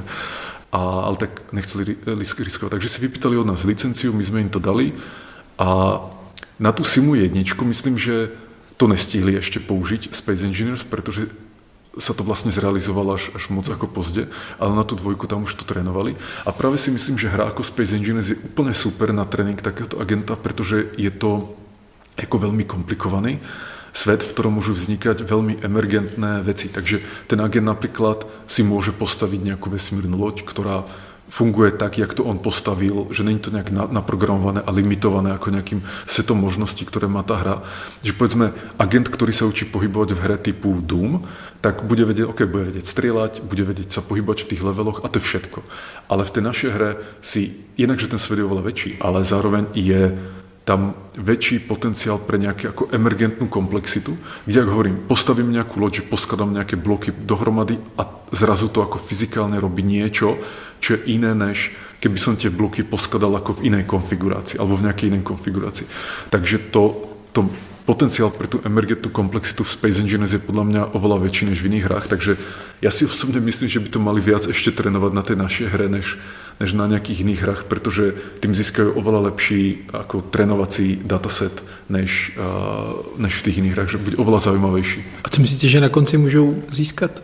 Já vím, že to je dost těžko predikovatelné, ale kam míří? Podľa mňa k tomu, čo míří, je proste nejaké, nazvime to, že LLM-ko, alebo nejaké AI model, ktorý bude, teraz už je natrenovaný na tých textových dátach, ale teraz bude vlastne natrenovaný ešte aj na tej ako embodied inteligencii. To znamená, že niečo, čo je embodied, ako vnorené v nejakom fyzikálnom prostredí a dokáže sa orientovať v tom prostredí a vníma ho, chápe ho a tak ďalej. Takže oni, ja si myslím, že to robia preto, že potrebujú ako nejaký dataset, alebo trénovací dataset na takéhoto agenta. A že napríklad oni určite trénovali tie svoje LLM-ka aj na YouTube videách a obrázkoch, proste podľa všetko, čo mohli z internetu stiahnuť, tak stiahli. Ale stále to nestačí. Tých dát je málo. Tých dát je málo, alebo nie sú dostatočne ako diverzifikované alebo zaujímavé, tak treba aj dáta, kde nelenže sa učíte ako pasívne na nejakých dátach, ale naopak urobíte nejakú akciu a vidíte, jak tá akcia viedla ku zmene v tom prostredí, v ktorom sa nachádzate. A toto dosiahnete jedine v interaktívnom prostredí. Takže preto oni potrebujú hry. Pretože keď sa učíte napríklad na nejakých YouTube videách, tak čo vidíte? No tak po tomto frame nasledoval tento frame a potom tento frame a tak ďalej. Ale neviete, čo by sa stalo, keby ste urobili nejakú akciu. Že aké iné framey by nasledovali. Zatiaľ, čo u hier to je možné, pretože vidím frame z tej hry, urobím nejakú akciu, že ako keby kliknem na niečo a zrazu ten následný frame je nejaký iný. A toto, keď sa ako ten agent začne učiť, tak má oveľa lepšie trénovacie dáta, oveľa bohatšie. A tým pádom sa môže doučiť aj tie veci, ktoré momentálne tým LLM-kám chýbajú. Takže podľa mňa toto je ten hlavný dôvod, prečo to robia. A není tam potenciální problém, že třeba potom vnímá prostor nebo nějaké fyzikální zákony na základě simulace jaké hry, která to má trochu jinak, než jak to ve skutečnosti je? To je pravda, ako to sa môže stať, ale z nejakého dôvodu si myslím, že to nebude až taký problém, lebo je to ako good point, ale jak to len povedať, podľa mňa tí LLM-ka, oni sú dosť inteligentné na to, aby vedeli, že napríklad som v tejto hre, tak v nej tie pravidlá fungujú trošku inak než v nejakej iné hre a že sa to naučí ako generalizovať. Takže uvidím, že podobne ako človek, že keď hrajem, ja neviem, hru typu Call of Duty alebo keď hrajem Grand Theft Auto, tak každá je trošku iná, ale zároveň je tam strašne veľa ako spoločného, že ten pohyb a tak ďalej. A ako človek si dokážem ako generalizovať tieto veci a zároveň sa dokážem sústrediť len na tie rozdiely a potom sa ako adaptujem a každú z tých hier sa naučím hrať trošku inak, že povedzme Call of Duty je first person, GTAčko je third person a riadím tam auta a proste je to trošku iné, ale ako furt je to nejaký 3D priestor, v tom sa potrebujem nejak navigovať a tak. No a tak si myslím, že ten agent si toto bude vedieť ako generalizovať. A podobne, jak ja, povedzme, ja neviem, vidím nejaký sci-fi film, vidím nejaký fantasy film, vidím nejaký horor a tiež si nepoviem, že OK, tak toto je realita, teraz to sa mi určite stane, že na mňa vybehne nejaký votrelec alebo tak. Ale dokážem sa ako toho, že dokážem si predstaviť, aké by to bolo, keby teraz napríklad nás sem prišiel nejaký votrelec a začal nás tu žrať. Ale zároveň viem, že tak to není realita, alebo aspoň dúfam, a že sa to nestane a dokážem fungovať aj bez toho. Takže ako keby dokážem si v tom mozgu simulovať rozličné fyzikálne reality a medzi nimi sa prepínať, proste dokážem v tom rozlíšiť. Napríklad ale my ako ľudia sme tiež zvyknutí fungovať len v tej fyzikálnej realite tohoto sveta. Že povedzme, už len to, jak by to fungovalo, keby sme žili vo váku, niekde vo vesmíre, tak tam mnoho vecí by zrazu bolo pre nás absolútne neintuitívnych. A napríklad už len to, že ľudia si myslia, že vo vesmíre je chlad, hej, a pričom tam vlastne je vákum, to znamená, tam skôr ide o to, že to teplo nemá kam unikať, ne, že by tam ako bol chlad v zmysle chladu a tak ďalej. Ale tiež, ako čo to intuitívne znamená, pretože nikto z nás to ako reálne nezažil. Môžeme si o tom prečítať v učebnici fyziky, môžeme si pozrieť nejaký YouTube dokumentárny film o tom alebo tak, ale ako intuitívne to nikto z nás nepozná, takže dokážeme si to len predstaviť. No a teraz si ale predstavte, že ste agent, ktorý vyrastal tu na Zemi, v hlbinách oceánu, vo vesmíre a v tisícoch rozličných variant, pretože v budúcnosti toľko hier bude môcť vyskúšať. A dokážete sa prepínať mezi tými rozličnými intuíciami, tak si to nějak představujem. Závěrem k otázce, která souvisí s tím, že se někdy říká, že Evropě ujíždí vlak v té konkurenci, že velká část, ty velké modely nejsou v Evropě, ale ve Spojených státech, v Číně. Tak by mě zajímalo z vaší zkušenosti, vy pocházíte ze Slovenska, máte firmu v České republice, podrobně sledujete ten vývoj umělé inteligence, tak nevím, jestli to směřuje právě ke stavu, kdy bude několik těch velkých modelů a ti, co ten závod prohráli, tak si od nich prostě budou kupovat ty služby, nebo jsme ještě ve stavu, kdy třeba i země v Evropě, včetně třeba Česka, Slovenska, ještě můžou v oblasti té umělé inteligence vlastně sehrát nějakou potenciálně významnou globální roli.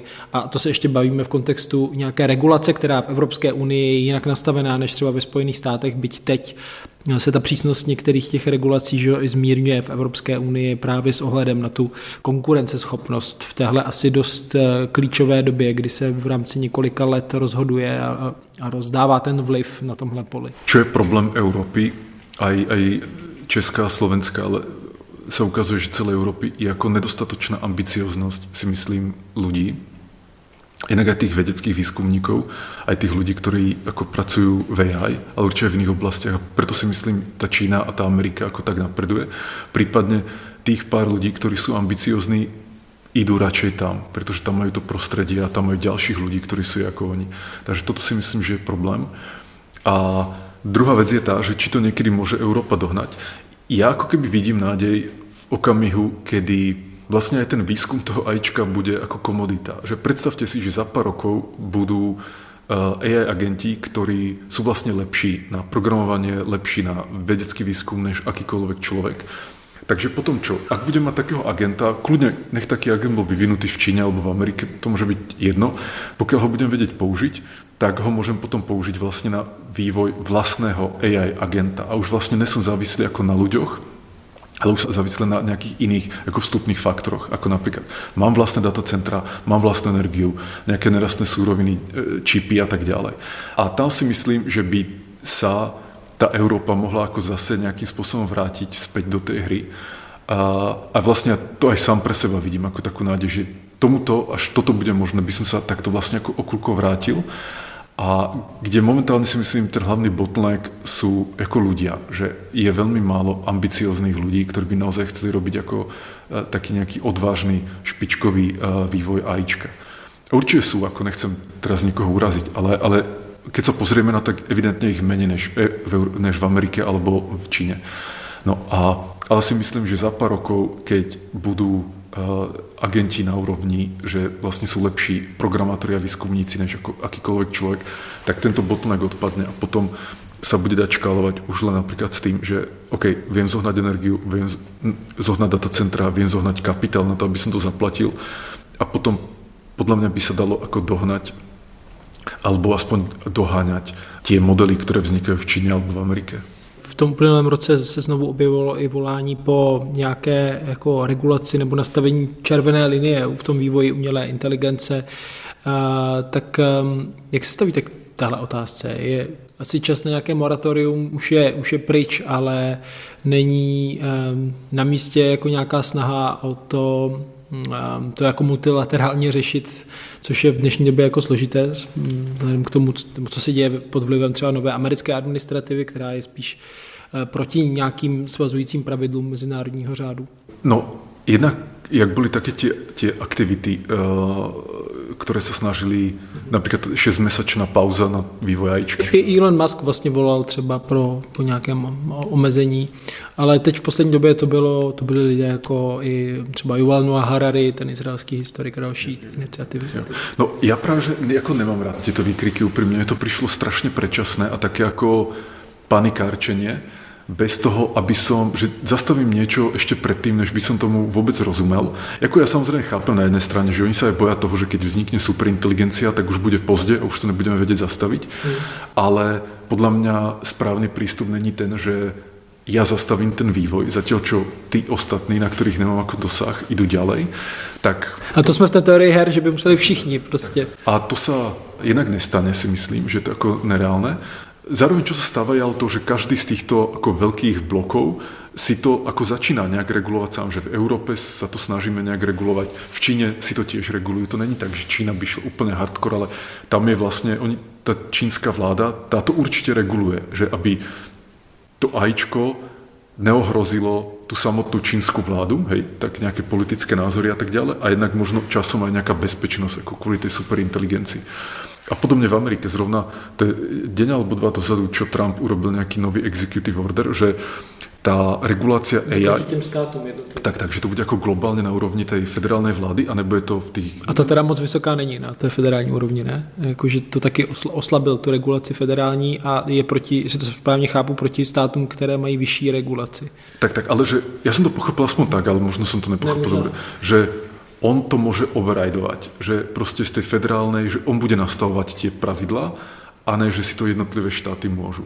Takže ja osobne si tak, samozrejme u Trumpa je ťažké povedať, ako čo vlastne bude, hej, pretože u neho sa to podľa mňa mení ako zo dňa na deň. Aj to, že či chce regulovať, alebo či nechce regulovať to AIčko. Ale ja by som skôr typoval, ale to je len môj pocit. Jako je v úzkém kontaktu s lidmi, kteří nechtějí moc regulovat. Ktorí nechcú, ale... Teď mám na mysli prostě, že Elon Musk, Sam Altman a další, Ono podľa mňa ani u nich neplatí, že by to ako vôbec nechceli. Ja si myslím, že oni chcú mať otvorenú možnosť ako akcelerovať, čo najrychlejšie to ide, aby ich nič nebrzdilo, ale zároveň si tiež nemyslím, že chcú stvoriť niečo, čo ich zabije. Hej. Takže tam podľa mňa také self-regulácia ako dochádza. Samozrejme otázka je tá, že či je dobré sa bezpečne sa spoliehať na to, že sa budú všetci okolo mňa self-regulovať, alebo na úrovni vlády to trošku vynutím. A ja si myslím, že v istom okamihu, keď už naozaj, keby to AIčko sa dostalo ako k úrovni, že to môže byť nebezpečné, takže tá vláda príde a začne to regulovať. To si ako ja osobne myslím, že proste ja neviem, v Amerike tiež nemôže si ktokoľvek vyvíjať doma nukleárne zbrane, hej, že je to vlastne regulované na úrovni tej vlády. Ale povedzme, že už jasne sú nejaké dohody medzi štátmi aj o tých nukleárnych zbraniach a tak ďalej, ale tiež vo výsledku nakoniec ide to, že kto si môže viac ako vyskakovať pri tých vyjednávaniach a kto môže viac rozhodovať a proste kto má nejakú lepšiu vyjednávaciu pozíciu a že je to, jak hovoríte, o tá teória hier nakoniec. No a takže u toho AIčka, také tie nápady na tú 6-mesačnú pauzu, ja si myslím, že to bol ako čistý nezmysel a že vlastne to aj škodí, pretože to prináša do tej diskusie taký ako chaotickú diskusiu, že zrazu je tak, že tu mám nejakých spanikárených ľudí, ktorí ako strašia a vlastne trošku možno aj majú pravdu a ja s nimi súhlasím a vlastne som to vedel aj bez toho, aby mi to oni hovorili, ale zároveň to robia tak chaotickým a ako panikárským spôsobom, že vlastne už tým sú u mňa ako keby diskvalifikovaní. A teraz ja som tom sa nejak zorientoval. Takže ja si myslím, že oni tomu uškodili tiež, čiastočne. A ja by som k tomu skôr pristúpal tak, že ne, je treba akcelerovať čo najrychlejšie, ale zároveň je treba mať nejaké mechanizmy na to, aby sme si vedeli povedať, že OK, teraz už ani ne, že stop, ale teraz opatrne. A teraz prechádzame do režimu, kedy to bude, ako povedzme, letecký priemysel, že tiež na začiatku určite bol rýchly a riskantný, určite hromada ľudí umrela a tak ďalej. A potom počasie sa to proste spomalilo a dneska je to už veľmi regulovaný a pomalý biznis, ale zároveň bezpečný a my ako ľudia vyžadujeme tú bezpečnosť, že nechceme padať v lietadlách. A tak si myslím, že by to malo ísť. Ale nemalo by sa to zastavovať na začiatku, že to je, keby pred 200 rokmi sme sa bavili o tom, že musíme začať regulovať lietadlá, lebo jedného dňa budú ľudia proste umierať v lietadlách. To nemá zmysel, keď pred 200 rokmi možno ani ten koncept, že lietať v lietadlách vlastne ako neexistoval, pretože málo kto by si to vedel predstaviť. A podobne je to plná s tou inteligenciou. Prípadne, myslím, že aj v tom AI akte boli nejaké limity na ako množstvo, veľkosť výpočtového výkonu, ktorý je ako keby dovolený na tréning tých AIčiek a nad už to musí prejsť nejakým ako silnejším reguláciám. Myslím, že to nebolo vyslovene zakázané, ale myslím, že nejak viac regulované.